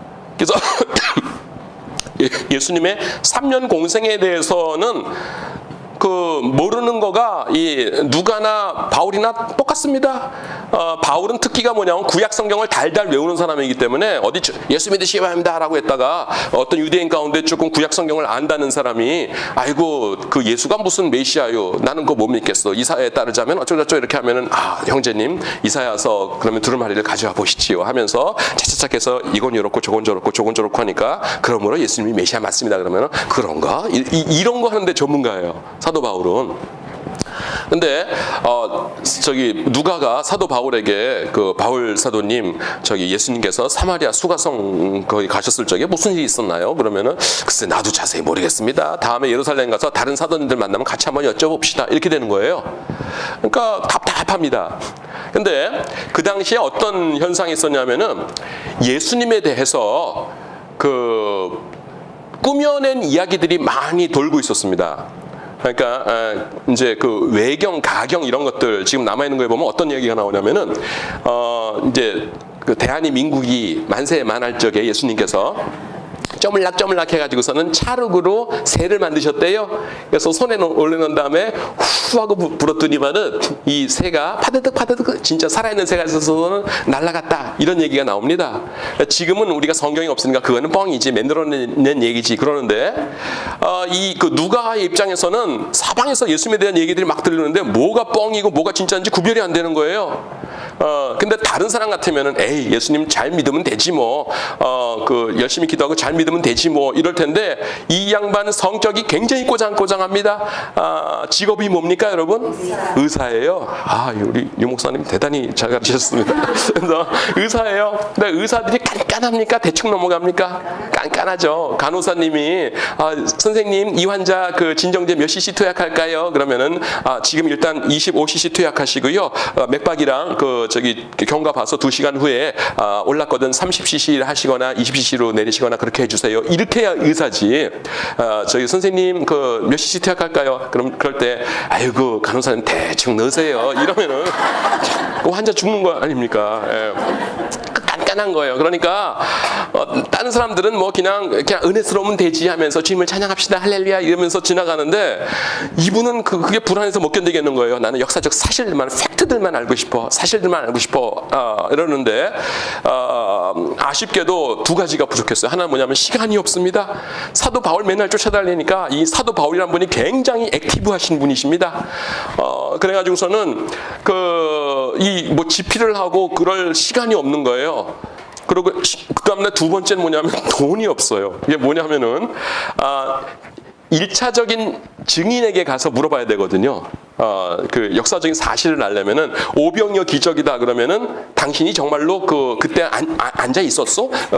제자들이 와가지고 떡 나눠줄 때 당신이 거기서 진짜 그 제자한테 직접 받아서 먹은 거요? 하면서 그 1차적인 제자한테 해야지 우리 아버지가 받아 먹으셨었대요. 이거는 성에 안 차는 겁니다. 근데 1차적인 그 증인들을 찾아서 돌아다니려면은 여행비 써야 되죠. 숙박비 써야 되죠. 그리고 여러분들 그걸 아셔야 되는데요. 고대로 갈수록 필기구 값이 비쌉니다. 지금은 연필 뭐 종이 되게 싸지 않습니까? 예, 저도 이제 다이소에서 1,000원에 3개짜리인데 되게 싼데 옛날로 갈수록 비싼 거예요. 그래서 고대로 가면 뭡니까? 돌에다 새기잖아요. 예, 그래서 오늘은 열심히 했더니 하루에 3글자 새겼어 막 이러면서 근데 이게 비싼 겁니다. 그러니까 파피루스 종이 이런 거 있거든요. 근데 비싼 거예요. 그러니까 돈이 없는 겁니다. 그래서 야 나한테 시간이 주어지고 돈이 주어진다면은 내가 정말로 그 1차적인 증인들에게 가가지고서는 예수님에 대한 팩트들만 차차차차 모아서 한번 책을 쓰고 싶은데 그거 없네 이러고 있었던 겁니다. 그런데 기회가 생겼어요. 뭐냐면은 사도 바울께서 가이사랴에 투옥되셨네요. 나중에 3차 전쟁 오신 다음에 그 예루살렘에서 체포되시고 가이사랴 총독 관저가 있는 가이사랴에 이제 가셔서 2년 동안 거기 계셨거든요. 온 이태가 지나면 이렇게 나오는데 2년이에요. 근데 그 기간에 처음에야 면회좀 가고 그랬었겠지만은 그것도 한두 번이지. 그 맨날 따이던 사람이 감옥에 있는데 뭐 하겠어요? 그래서 갑자기 그 프리타임이 생긴 겁니다. 그 다음에 근데 이제 돈이 필요한 거예요. 누가 돈 좀 안 주나 그러는데 하나님께서 데오빌로라고 하는 사람을 예비해 두셨어요. 데오빌로가 일단 이름이 굉장히 좋습니다. 데오가 뭐냐면 하나님이고요. 빌로가 필로스 사랑이에요. 그러니까 여러분들 가운데 혹시 성함이 신애인 분 계신지 모르겠는데 옛날에는 김신애 권사님 이런 분들 꼭 그 교회마다 몇 분씩 계셨는데 그 신애입니다. 그러니까 테오필로스인데요.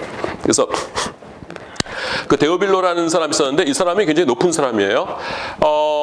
그 성경에 보시면은 총독이라고 나옵니다.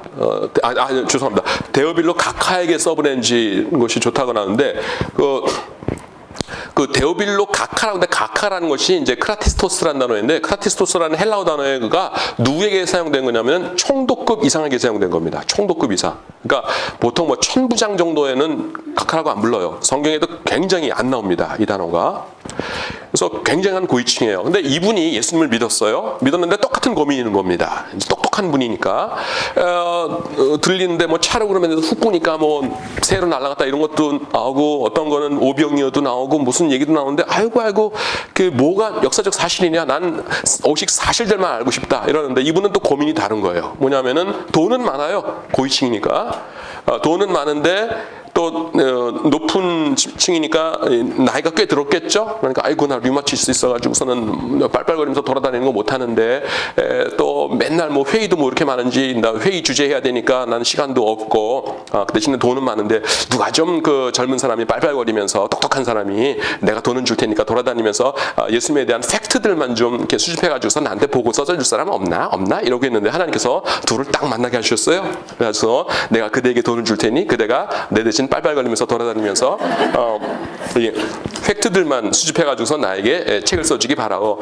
내가 그 각하를 대신해서 돌아다닐 테니까 내게 듬뿍 돈을 주시기 바랍니다 해가지고서는 딱 맞아 떨어진 거예요.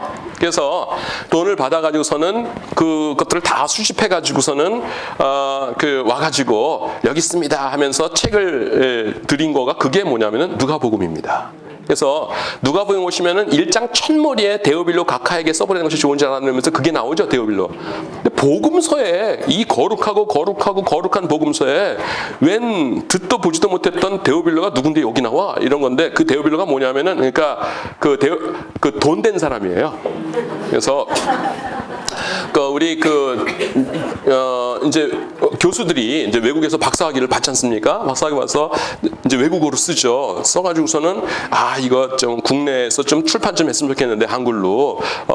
근데 그때는 이제 그 월급 받을 때도 없고 그러니까 돈이 없는 거예요. 그럴 적에 교회에 잘 하시는 장로님이 내가 어렸을 때부터 내 주일학교 교사도 하셨고 이런 장로님이 아이고 돈 얼마 드는데요? 400만 원 든답니다. 그럼 내가 낼게요. 해가지고서는 그 장로님이 400만 400만 원 주셔가지고 책을 내는 거예요. 그럼 어떻게 합니까? 책에 한 2페이지 넘겨서 왼쪽에다가 하얀 데다가 이 책은 아무개 장로님의 헌신으로 출판되었음 이렇게 해가지고 한마디 쓰죠. 그분이 돈 됐다는 뜻이잖아요. 그래서 데오빌로라는 게 그래서 나오는 겁니다. 뭔 말인지 아시겠죠? 자, 제가 누가입니다. 돈을 듬뿍 받았어요. 그래서 파피루스를 샀습니다. 먹도 많이 샀어요. 연필도 사고. 그래가지고서는 이제 출발을 합니다. 그러면은 예수님에 대해서 누가 제일 잘 알까요? 예수님의 가족이죠. 예수님의 가족인데 가족 중에서 그때 누가 살아계셨냐면은 성모 마리아 어머니가 살아계신 거예요. 그러니까 아들에 대해서 엄마보다 더 잘 아는 사람은 없지요. 물론 얄미운 며느리가 내가 더 잘 알아 그러긴 하지만은 그건 좀 차원이 다른 알미고 내가 더 잘 알 거 아니에요. 그래서 그 어머니를 찾아가는 겁니다. 할머니 마리아를. 그래서는 아이고 어머니 안녕하십니까 니슈 저는 저기 누가라고 합니다. 저기 사도 바울을 모시고 있는 사람입니다. 웬일로 찾아오셨소? 저기 예수님에 대해서 좀 말씀해 주십시오. 이렇게 하면은 엄마들이 무슨 얘기부터 할까요? 태어난 얘기죠. 예, 그 할머니들이 뭡니까 아무리 아기를 많이 낳았어도 뭡니까 중간에 딴 건 잊어버려도 중간에 그 아기 낳은 날은 못 잊어버리는 거예요. 우리 그 할머니들도 그렇지만 저희 집안도 뭐냐면 아이고 둘째 낳을 때 내가 그때 밭에서 일하다가 뭐 하면서 줄줄입니다. 그래서 아기 낳은 다음에 남자들이 여보 수고했어 이 말 꼭 해줘야지. 그거 하나면 그냥 평생 그 말 듣는 거예요. 저희 네 아버지는 아기 낳는데 와가지고서는 수고했다는 말도 안 했다. 그거 그냥 뭐 조금만 기분 나쁘면 그냥 평생 나오는 겁니다.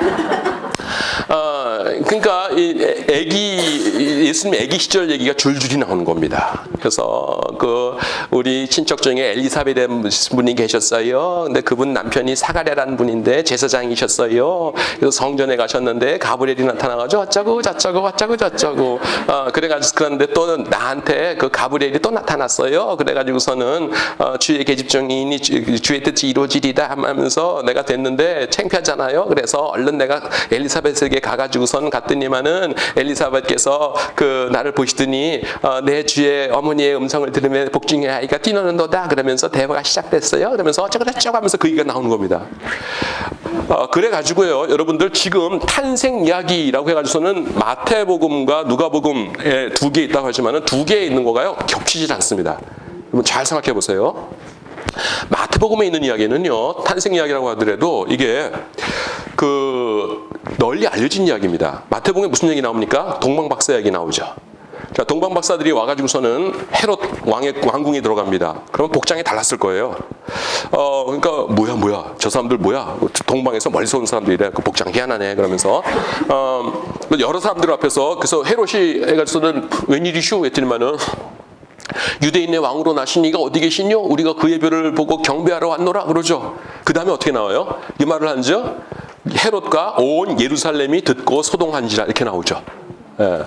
그러니까 헤롯이 멀쩡하게 살아있는데 유대인의 왕으로 나신 이가 태어나셨다는 거예요. 왕자가. 그러니까 웅성웅성하면서 또 헤롯이 사고 쳤어. 아니야 나이가 몇인데 그러면서 뭡니까 웅성웅성 하는 거예요. 그러니까 그거는 온 예루살렘 소동했다는 건 뭡니까 아는 사람이 그만큼 많았다는 거죠. 그러니까 그냥 동방박사 이야기는 그냥 알려고만 하면은 그 소스를 수집할 수 있는 널리 알려진 얘기예요. 또 마태복음에 나오는 얘기가 뭐냐면은 베들레헴 학살 사건입니다. 여러분 베들레헴이라는 곳에 갑자기 군인들이 들이닥치더니만은 2살 배기 이하 24개월 그 제일 예쁠 때 아닙니까? 말썽도 안 부리고 그거를 그냥 와가지고서는 패대기 치고 칼로 푹푹 찌르고 돌아다니는 거예요. 그러니까 그건 뭡니까? 그 동네 근처의 트라우마죠. 뭐 몇십 년이 지났어도 30년, 40년이 지났어도 거기 가보면은 아이고 그날 하면서 다들 기억하는 겁니다. 지금 저기 벽 벅벅 긁고 있는 저 여자 있지 않소? 그때 애기 죽는 거 보고 난 다음부터는 저러는 거요. 그 다음에 저 집 며느리랑 그 우집 며느리랑 저 셋째 며느리 그 며느리는 이틀 간격으로 뒷동산 올라가서 몸에 죽었고 그러면서 뭡니까? 아니 그럴 수 있잖아요. 그러니까 그 트라우마입니다.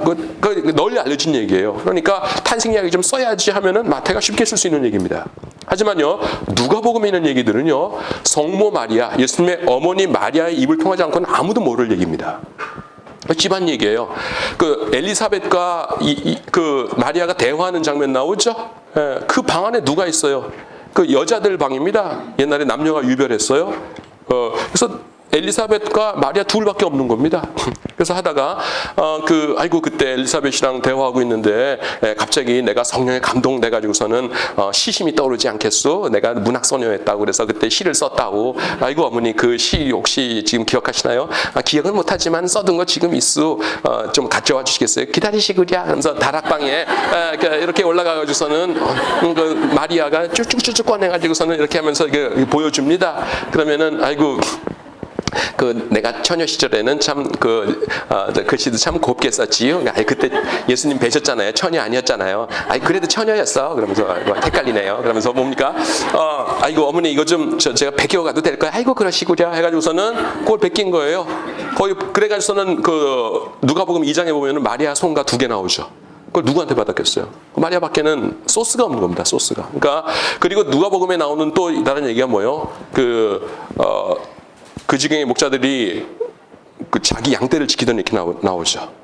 목자들 얘기 나오잖아요. 그것도 마리아밖에는 모르는 겁니다. 베들레헴 학살 사건은 주변 다 알지만은 밤에 목자들만 있는데 천군 천사가 나타나서 봤어요. 그 다음에 쭈르르 와가지고서는 예수님 계신 곳으로 아기 예수님 태어나신 곳으로 갑니다. 다른 사람에게는 전혀 주목의 대상이 아닙니다. 밤에 목자들이 좀 와르르 지나간다 그러면은 추워져 담요가 질러 갔나 보구만, 아니면은 우물가에 물기로 가나 보구만, 이렇게 하고서는 그거는 기억할 일이 아니에요. 몇십 년 후에. 하지만은 마리아는 뭡니까? 아기 낳았더니만 갑자기 동네 밖에 있던 목자들이 와르르 와가지고서는 우리가 지금 천사를 봤습니다. 몇 명 봤어? 천군 천사입니다. 다 내려왔습니다. 뭐라고 합니까? 이 아이가 우리를 위해 난 메시아이시랍니다. 그러면서 막 하는 거예요. 그러면은 놀라운 사실과 기억을 했겠죠. 달랑 2명 기억할 겁니다. 요셉이랑 마리아. 근데 요셉은 일찍 죽었죠. 마리아밖에 모르는 사실이에요. 그러니까 누가가 이제 거기서 얻은 겁니다. 그래서 누가복음에는 예수님 탄생회가 들어갈 수 있어요. 아셨죠? 그래서 지금 그냥 얼떨결에 여러분 마태마가 누가 요한복음이 어떤 책이라는 거 대충 지금 감을 잡아드린 겁니다. 그 다음에 남쪽 유다 이렇게 나오는데요.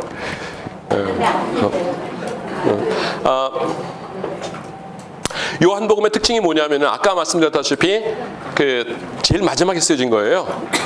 그래서 전 세계적으로 아무리 자유주의학자라도 아주 성격 괴팍하고 이런 사람 빼놓고는 요한복음이 마태마가 누가복음보다 앞선 책이다 이런 사람 말하는 사람은 없습니다. 그래서 마지막에 쓰인 책이다 보니까 어떤 특징이 있냐면은 딴 데 있는 건 없고 없는 건 있어요. 자, 내가 요한이라고 해보세요. 이제 복음서를 씁니다. 노인이 돼가지고 쓰는데 이미 마태마가 누가복음에 쫙 있는 거예요. 그러면 그거 또 쓰고 싶겠어요? 다 있네. 난 안 써. 이렇게 되겠죠. 그 다음에 이거 중요한 건데 이 친구들 왜 하나도 안 썼지? 아이고 내가 써야겠군. 이렇게 되겠죠. 그래서 요한복음 특징이 뭐냐면 딴 데 있는 건 없고 없는 건 있습니다. 그러니까 빗사이로 막 가요. 그래서 이를테면은 여러분 마태마가 누가복음 보시면은 귀신 쫓아내신 얘기 굉장히 많이 나오죠. 요한복음에 몇 번 나옵니까? 한 번도 안 나옵니다. 요한복음에서 귀신 쫓아내신 얘기 한 번도 없어요. 왜냐하면 다 있네. 난 안 써. 이렇게 되는 거고. 그 다음에 또 요한복음에 또 딴 데 다 있는 거. 이를테면 예수님 변화산 사건이 있잖아요. 요한복음에 없어요. 겟세마네 동산에서 주여 이 잔을 내게서 기도하신 거 있잖아요. 요한복음에 없어요. 또 성만찬 제정하신 거 있죠? 요한복음에 없어요. 그 다음에 또 요한복음에 있는 거는 딴 데 없는 건 또 있습니다. 이를테면은 2장에 보시면 물로 포도주 만드시죠? 딴 데 없어요. 11장에서 죽은 나사로 살리시죠? 다른 데 없어요. 그러니까 있다 하면은 딴 데 없는 거, 그 다음에 딴 데 있는 건 없고 이렇습니다. 요한복음의 특징이 그래요. 왜 그러냐 하면은 제일 마지막에 쓰인 거기 때문에 그렇습니다. 자, 이쪽을 보세요. 처음에 예수님께서 유대를 중심으로 사역을 하셨다고 했죠? 근데 그때는 사람들이 오해를 했어요. 세례 요한이 1등인가 보다. 이렇게 오해를 했어요. 그러니까 마태마가 누가가 복음서를 쓸 때 가만 생각해 보면 어때요? 조금 있다가 세례 요한이 죽은 다음에 갈릴리 오셔가지고서는 그냥 스펙터클하게 뻥뻥 터뜨리시면서 귀신 쫓아내시고 병 고치시고 엄청난 사역을 많이 하셨거든요.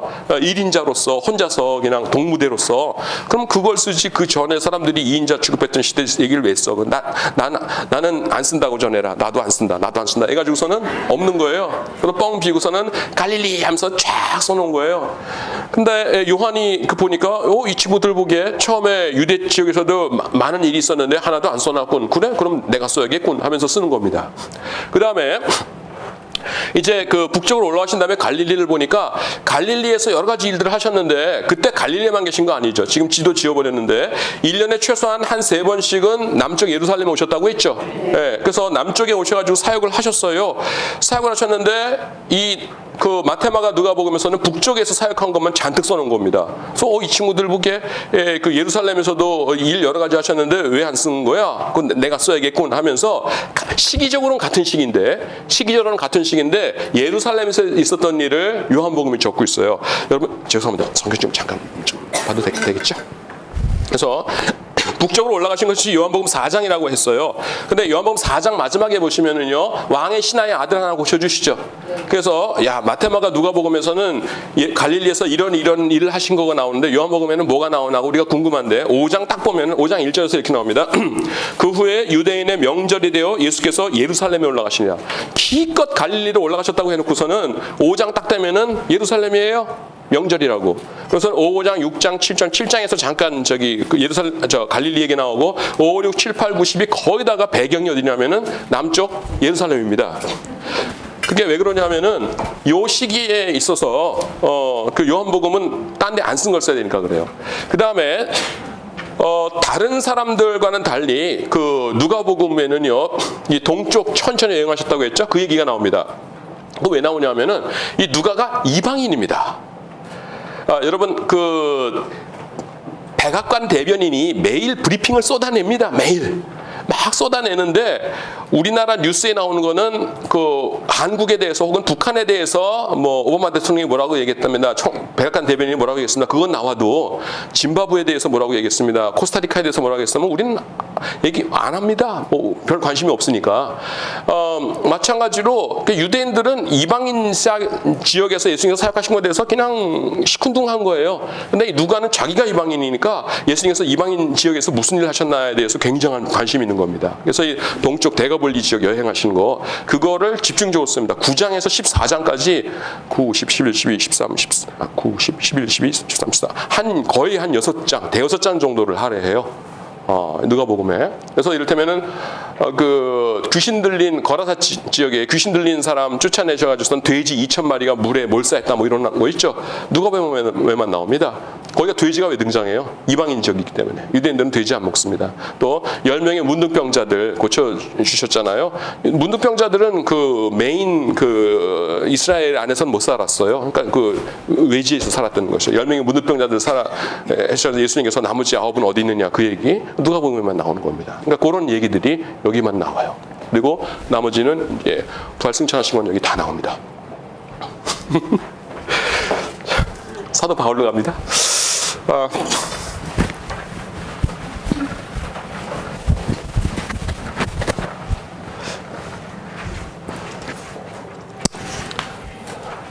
자, 이탈리아입니다. 시실리하고요.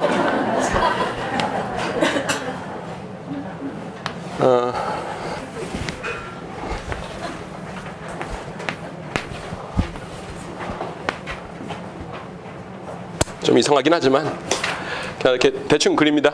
여기가 이스라엘이 여기쯤 있고요. 여기 홍해바다입니다. 여기 이제 시내반도. 그 다음에 여기 이렇게 나일강이 있고요. 나일강 왼쪽에 알렉산드리아라는 곳이 있습니다. 이게 터키인데 터키라고 성경에 안 나옵니다. 안 나오죠? 터키를 성경에 소아시아라고 부릅니다. 그래서 소아시아에 여기가 에베소가 있고요. 요한계시록 2장 3장에 보시면 에베소, 서모나 버가모, 두아디라, 사데, 빌라델비아, 라우디게아 교회 이렇게 나오죠. 7교회. 그래서 7개가 이렇게 있습니다. 그래서 소아시아 7교회라고 그러죠. 중간에 이제 지금 지도책 보시면은 에나톨리아 고원이라고 있는데 그곳이 그 갈라디아 지역입니다. 그래서 갈라디아서가 여기로 보내진 것이고요. 그다음에 여기 흑해바다입니다. 요게 그리스인데 그리스인데 그리스라는 말도 성경에 안 나옵니다. 그래서 그리스를 뭐라고 그러냐면 아가야라고 불러요. 아가야 북쪽에 마게도냐. 그래서 여러분 데살로니가 전서에 보시면은 너희 믿음의 소문이 온 아가야 마게도냐에 퍼졌으면 내가 너희를 생각합니다. 하나님께 감사하며 내 기도에 너희를 말하노라. 이 말씀 나오죠. 이게 그 마게도냐 그다음에 아가야입니다. 그리스고요. 그다음에 섬이 두 개 나오는데 이게 이제 구브로 섬이고요. 이거 그레데 섬이에요. 그레데는데 크레테라고도 하고요. 디도소의 배경입니다. 보통 사도 바울께서 어디 전도하러 가셨다가 그 이제 교회가 커졌다 그러면은 당신을 장로로 삼겠어요 하면서 장로로 안수하고 이 교회를 부탁합니다라고 떠나거든요.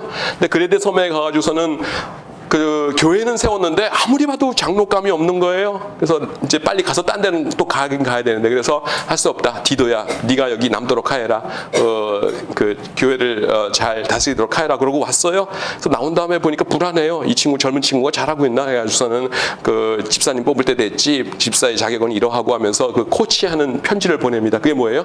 디도소입니다. 그게. 예. 그래서 구브로는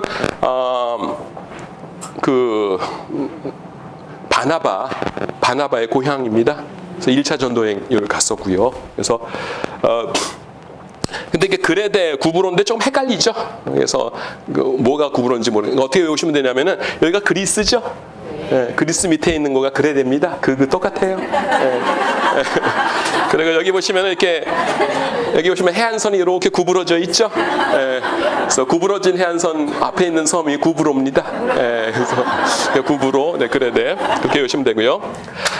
사도 바울께서 어디가 고향이시냐 하면은 여기쯤 있습니다.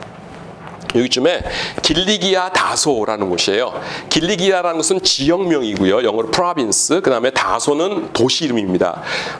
경기도, 수원 그러지 않습니까? 그래서 경기도는 넓고 수원은 한 곳이잖아요. 그래서 길리기아 다소 이렇게 되는 거예요. 그래서 여기서 한 다음에 어렸을 적에 예루살렘으로 유학으로 오셨습니다.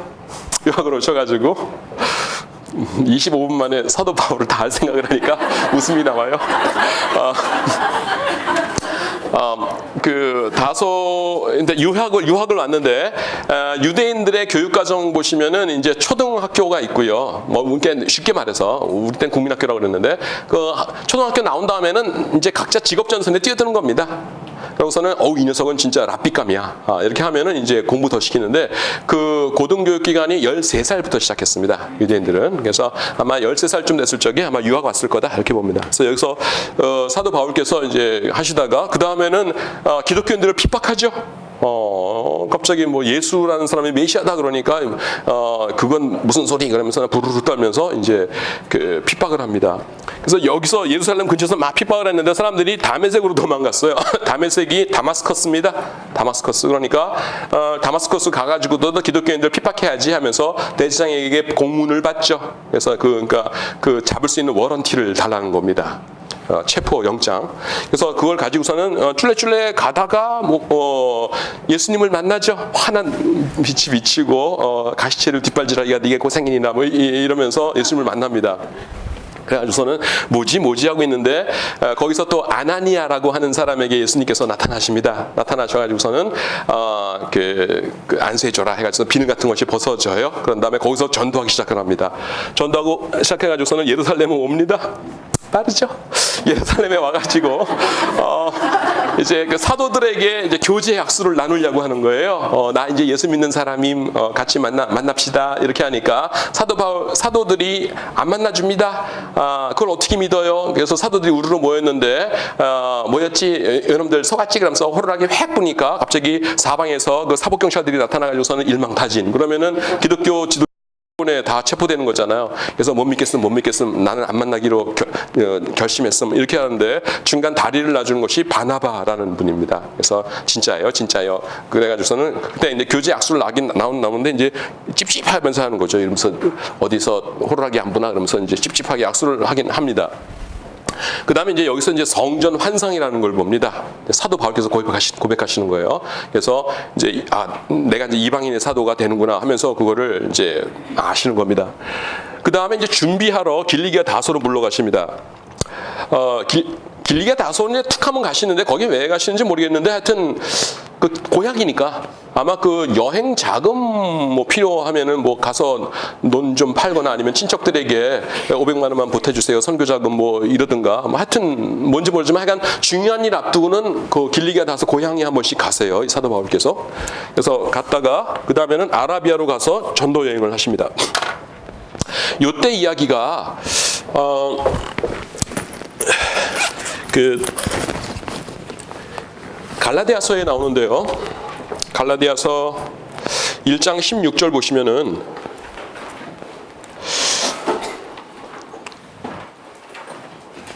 모르겠다. 시간 되면 끝낼게요. 하나 쓰는 데까지 하다가 시간 되면 끝낼게요. 네. 10분까지 오시니까. 더 듣고 싶은데요. 그러면은 그 신학교로 오세요. 네.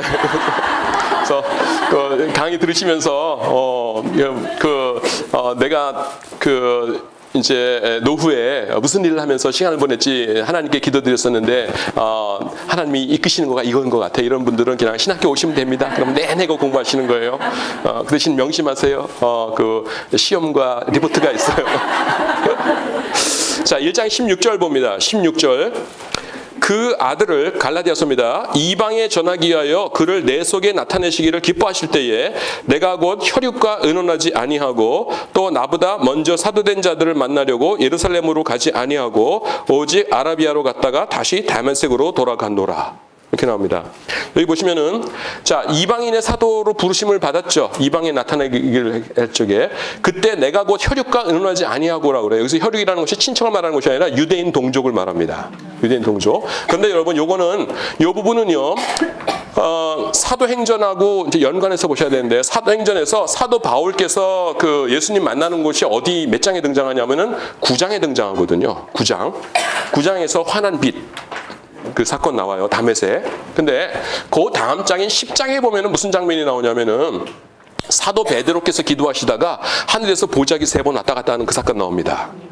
그러고 나서는 고넬료에게 가가지고 고넬료의 집 가족들 그 전도하시죠. 그리고 성령 받아요. 방언 받습니다.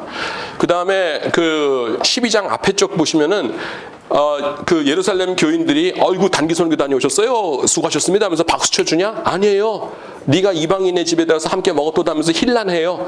그러니까 사도 베드로도 그게 말입니다. 보자기가 3번씩이나 왔다 갔다 그 얘기를 반복합니다. 이게 무슨 말이냐면은 지금 10장, 11장에서 2장에서 오순절 성령 강림 사건 나가서 했는데도 10장, 11장에도 아직은 뭐냐면은 이방인에게 복음을 전한다는 거가 굉장히 낯선 이야기였어요. 유대인들에게는.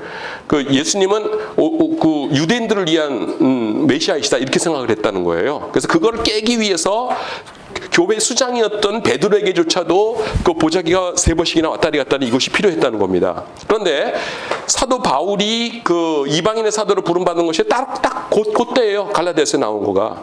근데 이방인에게 이분은 이제 성경이 통째로 구약에 들어와 있는 분이니까 예수님께서 톡 건드시니까 그게 그거였어 하면서 아는 겁니다. 그래서 이방인의 사도다. 근데 복음을 깨달았다 이렇게 되는 건데 거기에 가가지고 찔레찔레 가가지고서는 그 사랑하는 그 사도 선배님 여러분 하나님께서 나를 부르셨습니다. 이방인의 사도랍니다. 그러면은 어떻게 되겠어요? 뭐 그 사도들이 박수치고 난리 났을 겁니다. 저놈이 드디어 미쳤구나 하면서 도저히 이해 못하는 겁니다. 그러니까 지금 뭐라고 해요? 나를 이방인에게 나타낼 기뻐하실 적에 내가 그 친척과 혈육과 의논하지 아니하고 유대인들에게 아무 소리 안 하고 나보다 먼저 사도된 자들 만나고 예루살렘을 가지도 아니하고 그냥 길리기아 다소 가지고 짐 싸가지고 준비한 다음에 곧장 아라비아로 갔다가 성에 아라비아로 나오는 거가 나바티아 공국이라는 곳입니다. 여기 있었어요. 나바티아 공국에 갔다가 여기서 이제 그 핍박을 엄청나게 받습니다. 예수 믿으라고 그러니까 핍박받아가서는 그 다메섹으로 도망가요. 도망갔더니만 자객을 보냅니다. 그러니까 여기서 아이고 안 되겠구만 해가지고서는 성도들이 커다란 대바구니에다가 이렇게 실어가지고서는 쫄래쫄래 도망가서 이제 예루살렘에 옵니다. 예루살렘에 왔더니만은 이젠 그 무용담을 다 들었겠죠. 얼마나 핍박을 받고 이런 거가. 그러니까 그때는 이제 사도들이 You are my brother 하면서 이제 그 인정해 주는 겁니다. 인정해 주고 그 다음에는 다시 이제 한 텀 끝났으니까 길리기아 다소로 돌아와요. 와 있을 적에 여기 수리아 안디옥이라는 바로 옆에 좀 몇십 킬로는 떨어져 있는데 거기에 누가 목회자였냐면 바나바라고 하는 분이 계셨어요. 그래서 바나바가 옆에 사도 바울이 계시니까 자기가 직접 갑니다. 그래서 우리 같이 목회합시다. 그럽시다 해가지고서는 초빙해 와요. 그래서 안디옥에서 이제 두 분이 목회를 하는 겁니다. 야, 근데 진짜 저는 그때 상황을 생각하면 가슴이 뛰어요. 이게 그 두 분이 목회를 할 때 그 성도들이 얼마나 기가 막혔을까. 예. 한 분은 성경 박사에다가 카리스마 있고 이렇게 막 하는 분이고, 바나바는 어머니같이 따뜻한 이런 분이거든요. 밤에 2시에 전화해가지고 훌쩍훌쩍해도 다 받아주고 뭐 이런 분. 근데 둘을 겸하기는 힘듭니다. 이렇게 막 칼같이 이렇게 막 강의 설교하고 이런 분은 전화 못 하고요. 공부할 때 전화하면 싫어하니까. 그리고 또 이렇게 밤에 막 울면서 전화해도 막 받아주고 이런 분들은 또 이렇게 뭐 엄청나게 또 이렇게 강의 설교 잘하고 이런 분들은 별로 없어요. 그냥 분명히 제목이랑 설교 본문은 바뀌는데 늘 설교 들으면 은혜스럽긴 한데 똑같은 말씀하시고 하여튼 그 두 분이 그런 분들이었어요. 대충. 근데 성령께서 뭐라고 말씀하냐면 둘을 따로 세워놔라 그러세요. 그래서 또 따로 세웠죠. 그랬더니만은 선교사로 파송해라 그럽니다. 그래서 순종해요. 그래서 파송해가지고 그때부터 사도 바울의 1차, 2차, 3차 전도 여행이 시작됩니다.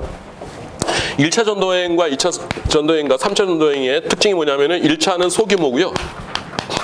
2차가 대규모고 3차는 다지기예요. 처음에 이제 그 전도여행을 시작했을 적에 지도는 제가 거기다 넣어드렸어요. 지도 참고하시면 됩니다. 바울과 바나바가 출발을 하고 그 다음에 바나바의 조카라고 돼 있는데 조카라고도 나오고 뭐 사촌이라고 나오고 그러는데 하여튼 그 조카라고 나오는데 그 원본에 보면은 사촌이에요. 헬라어 원어로는. 그래서 좀 헷갈리긴 합니다. 우리나라 말로 하여튼 조카건 사촌이건 마가를 데리고 출발합니다. 셋이서. 그래서 구브로에 가서 여기서 실루기아에서 배를 타고 구브로의 오른쪽에 살라미라는 곳에 상륙해가지고서는 동쪽에서 서쪽으로 쫙 가면서 전도를 합니다. 그리고 서쪽 끝에 파포스라는 곳이 있는데 우리 성경에는 바보라고 나옵니다. 바보 도시 이름이 들어보셨죠? 그래서 바보에서 올라가서 밤빌리아라는 곳에 가서 이제 여기 타우루스 산맥이라는 곳이 있거든요. 그래서 산맥을 넘어가서 전도해야지라고 했는데 이 젊은 친구가 이 구브로 섬 전도하다가 질린 거예요. 전도 너무 힘들어 해가지고서는 아저씨들 죄송합니다 갈게요 해가지고서는 돌아갑니다. 사도 바울이 단단히 삐졌어요. 그래서 사도 바울과 바나바가 이 타우루스 산맥을 넘어가지고서는 이렇게 더베까지 가가지고 전도하고서 다시 돌아와서 이제 돌아옵니다. 이게 1차 전도 여행이에요. 근데 1차 전도여행 끝난 다음에 무슨 일이 발생을 하냐면은 예루살렘에서 소동이 벌어집니다. 뭐냐면은 사도 바울이 가는 곳마다 예수님을 믿기만 하면은 구원받습니다 이렇게 했는데, 그때까지 예수님을 믿는 유대인들은 어렸을 때부터 배운 습관이 있으니까 레위기 11장에 보시면은 비늘이 있어야 되고 지느러미가 있어야 되고 그 다음에 발이 굽이 갈라져야 되고 되새김질 해야 되고 이런 음식 규례를 지켰잖아요. 그래서 그걸 지키면서 플러스 예수님을 믿는 거지 이것도 지켜야 된다 그랬는데, 사도 바울께서는 돌아다니면서 그냥 예수님을 믿기만 하면 돼요. 그런 거 따질 필요 없어요. 그 돼지고기 바베큐 맛있는 거예요. 이러면서 다니니까 그 충돌하는 거예요. 그래가지고서는 모이 해가지고서는 사도행전 15장에 보시면은 첫 번째 예루살렘 회의가 나옵니다. 회의가 와가지고서는 예수 믿으면 천국 가는 게 맞다. 그게 맞는 건데, 다만 뭐냐면은 유대인들과 이방인들이 같이 모이게 되니까 유대인들이 정말로 못 견디는 것은 좀 봐줘라. 제가 학생들 인솔에서 그리스 갔더니만 그리스 버스 기사분이 그러시더라고요. 여러분들이 한국서 가져온 거 맛있는 거 다 먹으래요. 근데 하나만, 근데 그게 뭐냐면 그 마른 오징어, 그거는 꼭 그 그리스 사람들 코에는 시체 썩는 냄새가 난대요. 그래서 그것만 꺼내주지 말아달라고 그래서 어차피 안 가져갔어요. 아무도. 그래서 그럼하고. 그래서 그래서 이제 4가지, 피채 먹는 거, 그다음에 우상의 재물 먹는 거, 음행, 그다음에 목매어 죽인 거 먹는 거, 요거만 금하고, 그거 뭐 천국 가고 지옥 가는 건 아니지만은 그거는 자제하자. 그래서는 회의가 잘 종결됩니다. 그리고 나서 이제 또 전도여행 가야지라고 하는데 바나바는 또 이제 그 조카인 마가를 데리고 가려는 거예요. 그랬더니 사도 바울이 삐졌죠. 그 싸가지 없이 타우루스 산맥 넘기 전에 쭈르르 가가지고서는 아저씨들 나이 많은 우리가 그걸 다 짐 짊어지고 갔던 그 싸가지 없는 녀석을 왜 또 데리고 가? 나는 그 데리고 못 가겠어. 아이고 내 조카인데 그럴 수가 있어. 그래도 한번 봐줍시다. 그러니까 난 안 되겠어. 그래가지고 갈라서요. 그래가지고서는 이 그 바나바는 마가를 데리고 따로 갑니다. 따로 가는데 어디를 가냐면 구브로로 가요. 이거 위대한 겁니다, 여러분. 그러니까 지금 마가가 평생 그 하나님을 섬기는 자로 살아야 되는데 전도자로 살아야 되는데 지금 구브로 섬 여행하다가 트라우마가 생긴 거예요. 그거 깨주지 않으면 평생 전도 못하는 겁니다. 그러니까 가자 해가지고서는 바로 거기도 가가지고서는 그 트라우마를 풀어주는 거예요. 될 수 있지? 딴 데서도 할 수 있는 거야? 자신감 가져라. 그래서 마가가 나중에 누구 수종자가 된다고요? 아까 배웠죠? 베드로 수종자가 되는 거예요. 그 마가예요. 예. 그렇게 하고 바울께서는 이제 신라 혹은 실루아노라고 나오는데요. 실루아노라는 분을 데리고서 이제 2차 전도여행을 떠납니다. 이제는 섬으로 간 것이 아니라 위로 가요. 위로 가는데 1차 전도여행 때 전도했던 곳을 통과하다가 보니까 디모데라는 사람이 1차 전도여행 때 그 전도했던 사람인데 아이고 아저씨 어디 갔어요? 사도님 어디 가세요? 전도여행 간다. 지난번에 같이 가시던 분하고 다른 분이시네요. 저기 싸웠다는 말은 안 하겠지만 이번에 좀 그 파트너는 바꿔야 또 제맛이지. 그러면서 이제 그래서 그 어디 가실 건데 사도 바울께서 이렇게 해가지고는 이렇게 돌아올 예정이었어요. 예? 그러니까 이렇게 한번 돌아올 거다 그러니까 젊은이의 마음속에 뭡니까? 그 꿈이 생기겠죠. 저도 같이 해요. 그래가지고서는 아이고 아서라 같이 갈 거예요. 그래가지고서는 같이 갑니다. 그래서 쭉 가는데 여기 드로아라는 곳에 드로아가 어디냐면 트로이입니다, 여러분. 트로이. 예, 그 트로이의 목마 그러죠. 트로이예요. 트로이라는 곳이 있을 적에 주의 그러니까 성경 가운데서 가장 이상한 구절이 나옵니다. 복음을 전하려 하면 예수의 영이 허락지 아니하시는지라. 복음을 전하는데 예수님의 성령께서 복음 전하지 전하지 말라니까 이러면서 금하셨다는 거예요. 악령이 그런 게 아니라. 그래서 이게 뭐야 그러는데 꿈에 마게도냐 손짓하여 건너와서 우리를 도우라 한즉 그래서 셋이 같이 들어갑니다. 그래서 네아폴리에 상륙하고요. 그 다음에 빌립보, 데살로니가, 베레아. 그래서 베레아 다음에 그 아덴, 고린도 이렇게 됐다가 그 다음에는 쭉 내려와 가지고서는 여기서 와서 예루살렘에서 선교 보고를 하고 다시 저기로 갑니다. 대규모죠. 이게 1차에 비해서 규모가 크잖아요. 그래서 2차 선교 여행은 대규모 이렇게 합니다. 근데 2차 선교 여행을 했더니만 사도 바울께서 고민이 생겼어요. 뭐냐면은 교회를 세우긴 세웠는데 그래서 뭐 방언 받고 뭐 이런 건 다 됐는데 성령 충만 받고 근데 이분들이 신학적으로 너무 약한 겁니다. 그래가지고서는 이 교회 제대로 될래나 해가지고서는 좀 다져야겠다. 그래서 3차가 다지기예요. 그래서 뭐냐면 신학교를 차립니다. 그래서 여기가 에베소인데요. 여러분 지정학적으로도 다 중간쯤 되죠. 그리고 항구 도시라 이게 접근성도 좋습니다. 그래서 여기 계시다가 쭈르르 가가지고서는 안녕하세요. 이번에 어디 가세요? 에베소 갑니다. 그래서 가가지고 여기서 에베소의 두란노 서원이라는 곳에서 2년 내지 2년 3개월 동안 그 사람들 가르쳐요. 그게 뭐냐면 각지에 지도자들 모이 해가지고서는 성경을 가르치고 하는 겁니다. 교회는 세워놨지만은 워낙 기초가 없으니까. 그래서 근데 이 에베소라는 것이 좀 묘한 것이 나중에 그 밑에 밀레도라는 곳에서 장로님들하고 기도를 할 적에 뭐라고 말씀하시냐면은 사도 바울께서 내가 밤낮 3년이나 너를 위해서 눈물로 기도한 것을 기억해라 이러시거든요. 3년이라고 말씀하시는데 두란노 서원이라는 곳에서 강의를 하신 것은 2년 내지 2년 3개월입니다. 그러면 나머지 9개월 내지 1년은 뭐냐면은 중간에 에베소를 중심으로 해가지고서는 여기를 여행을 갔다 오세요. 여기를 3차 전도 여행 때. 그래서 그 근거지는 에베소였지만은 에베소에서 진짜로 사역하신 거는 2년 내지 2년 3개월이고 나머지는 전체를 2차 전도여행 때 다니셨는데 지금 여기 뚝 반 잘랐을 적에 에베소까지는 처음에 에베소에 도착할 때 둘러봤잖아요. 이 교회 잘 있나 하고. 근데 여기는 못 둘러봤죠. 그래서 중간 여행을 이렇게 갔다가 이렇게 다시 돌아오십니다. 그래서 그게 이제 그 3차 여행이에요. 그리고 나서 이제 예루살렘으로 돌아오십니다. 그래서 제가 학생들에게 강의할 적에 아주 간략하게 세 단어씩 해가지고 첫 번째가 소규모, 2차가 대규모, 3차는 다지기. 새로운 데로 간 곳이 아니라 뭔 말인지 아시겠죠? 자, 그래서 여기서 체포됐어요. 체포된 다음에 그 다음에는 가이사랴로 가는데요. 그래서 가이사랴에 가가지고서는 가이사랴에서 2년 동안 이제 감옥 생활을 하시다가 그 다음에 이제 로마로 갑니다. 그걸 좀 설명해야겠네요. 왜 가이사랴로 가냐면은 여기 이스라엘이 있으면은 항구가 2개 있었어요. 남쪽에는 무슨 항구가 있냐면은 욥바라는 항구가 있습니다. 욥바는 구약에 무슨 성경에 나오죠? 요나서. 대단하세요. 네. 요나가 있던 곳이 여기가 이제 북쪽의 가이사랴인데 가이사랴는 헤롯 대왕이 만든 항구입니다. 근데 여러분 로마 총독이 오면은 빌라도건 누구건 간에 예루살렘에 있질 않았어요. 예루살렘은요 지금 우리가 가봐도 그렇지만은 진짜 재미 하나도 없습니다. 그러니까 유대인들은 성전이 있는 곳, 다윗 왕성 그래가지고서 오 홀리 예루살렘 이러지만은 외국 사람 입장에서 볼 적에는 거기 뭐 옆에 강이 있는 것도 아니고 강 저쪽 내려가야 요단강이라고. 요단강 넓이가 얼마나냐 하면요 요벽에서 요벽까지입니다. 가보신 분들 계시죠? 예. 그 연신내 아십니까? 연신내 복개 공사하기 전에 70년대 딱 그만해요.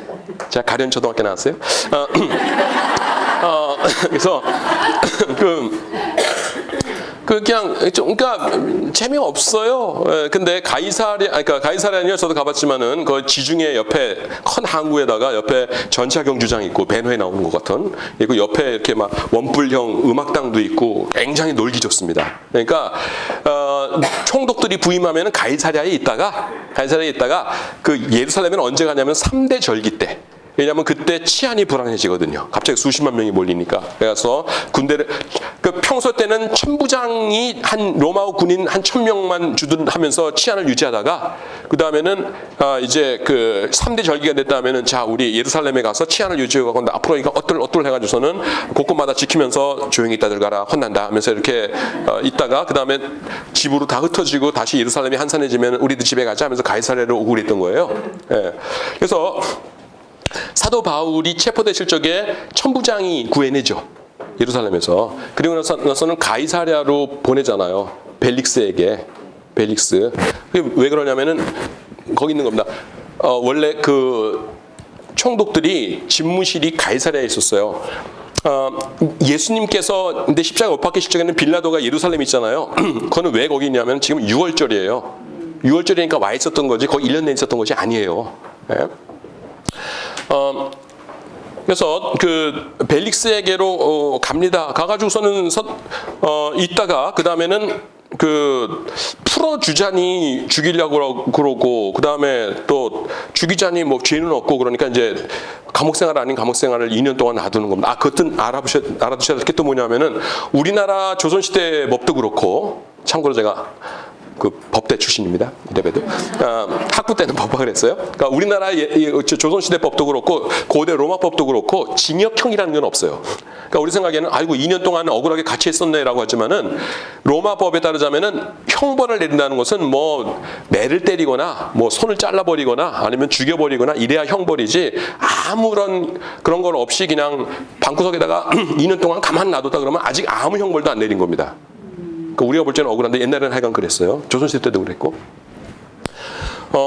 그래서 그 2년 동안 있다가 그 다음에 이제 베스도라고 하는 사람이 옵니다. 베스도라는 사람이 이제 2년 후에 와가지고서는 임무 교체를 하는데 그 사도 바울을 이렇게 보니까 2년 동안 같이 있었는데 아무 죄목이 없거든요. 그러니까 어떻게 된 거였더니 막 예수님 되시기 바랍니다. 부활하셨다고 하니까 뭔 소리야? 그러면서 그냥 나중에 봅시다 그러는데 그때 아그리파 2세 아까 지웠는데 헤롯 대왕의 증손자가 찾아와요. 증손자 찾아올 적에 버니게라는 사람이 같이 왔다 그랬죠. 버니게가 영어 스펠링이 어떻게 되는지 아세요? 버니스인데 이태리식 발음으로 하면 베르니체입니다. 여자예요. 근데 누이였어요. 아그리파 2세의 누이입니다. 누이인데 부인이에요. 우리가 볼 땐 이상한데 옛날 왕족들은 그 근친 결혼 많이 했잖아요. 그래서 번이게 나오거든. 여자, 누이, 부인 이렇게 기억하시면 됩니다. 그래가지고 거기서 재판 받다가 이제 황제에게 간다 해가지고서는 로마로 가죠. 그래서 로마로 가가지고 로마에 도착하는 거로 사도행전이 끝납니다. 근데 거기서 이제 두 가지로 의견이 나옵니다. 사도행전에서 끝났으니까 그 다음부터는 뭐냐면은 그 역사책을 봐야 되는데 두 가지로 나뉘어져요. 하나는 뭐냐면은 거기서 순교했다는 설이 있고, 또 하나 설은 뭐냐면은 여러분 로마서에 보시면은 로마서를 기록한 목적 중에 하나가 뭐냐면은 사도 바울께서 스페인 서바나라고 돼 있는데 스페인에 가서 전도를 하고 싶으신 거예요. 그때는 땅끝을 지브롤터 해였고 스페인이라고 생각을 했으니까. 그래서 그 스페인에 가서 전도를 할 텐데 그 먼 곳에 가서 전도를 해야 되니까 돈이 많이 들잖아요. 근데 로마 교회가 부자였어요. 그러니까 당신들이 선교비 서포트 해주면은 당신들 돈 받아서 나 서바나 좀 가고 싶소. 그 얘기가 로마서를 쓴 이유 중에 하나예요. 그거가 다는 아니지만은. 근데 사도 바울이 그거 함부로 인간적으로 계획했었겠냐? 성령의 감동으로 된 거지. 근데 우리가 사도행전 보면은 스페인 가서 전도했다는 거 없거든요. 그러니까 어떤 분들은 어떻게 얘기하냐면은 여기서 석방된 다음에 스페인 가서 전도하고 그 다음에 다시 체포돼서 로마에서 순교하셨다 이렇게 얘기하고, 어떤 사람들은 그거 뭐 증거 있습니까? 없지요. 이렇게 얘기하고 그냥 우리 사도행전에 나온 마지막에서 거기서 이제 순교하셨다 이렇게 나와요. 근데 스페인 전도했다라는 분이 딱 한 분 그 증인이 있어요. 그게 누구냐면 크리소스톰이라는 분인데 굉장히 유명한 교부입니다. 신학생들은 다 아는 유명한 분이에요. 크리소스톰이라는 교부가 있는데 이분이 얼마나 설교를 잘했냐면은 그 별명이 황금의 입입니다. 골든 마우스. 그래서 제가 황금의 입입니다. 다음에 골든 마우스 그러죠. 옛날에 한번 제가 골든 마우스 영어로만 했더니만은 그 황금 쥐요 그래가지고 내 발음의 한계구나 그래가지고 그다음부터 꼭 한글말부터 먼저 해요. 근데 이분이 뭐라고 했냐면은 사도 바울께서 스페인 전도를 하셨다 그런 거예요.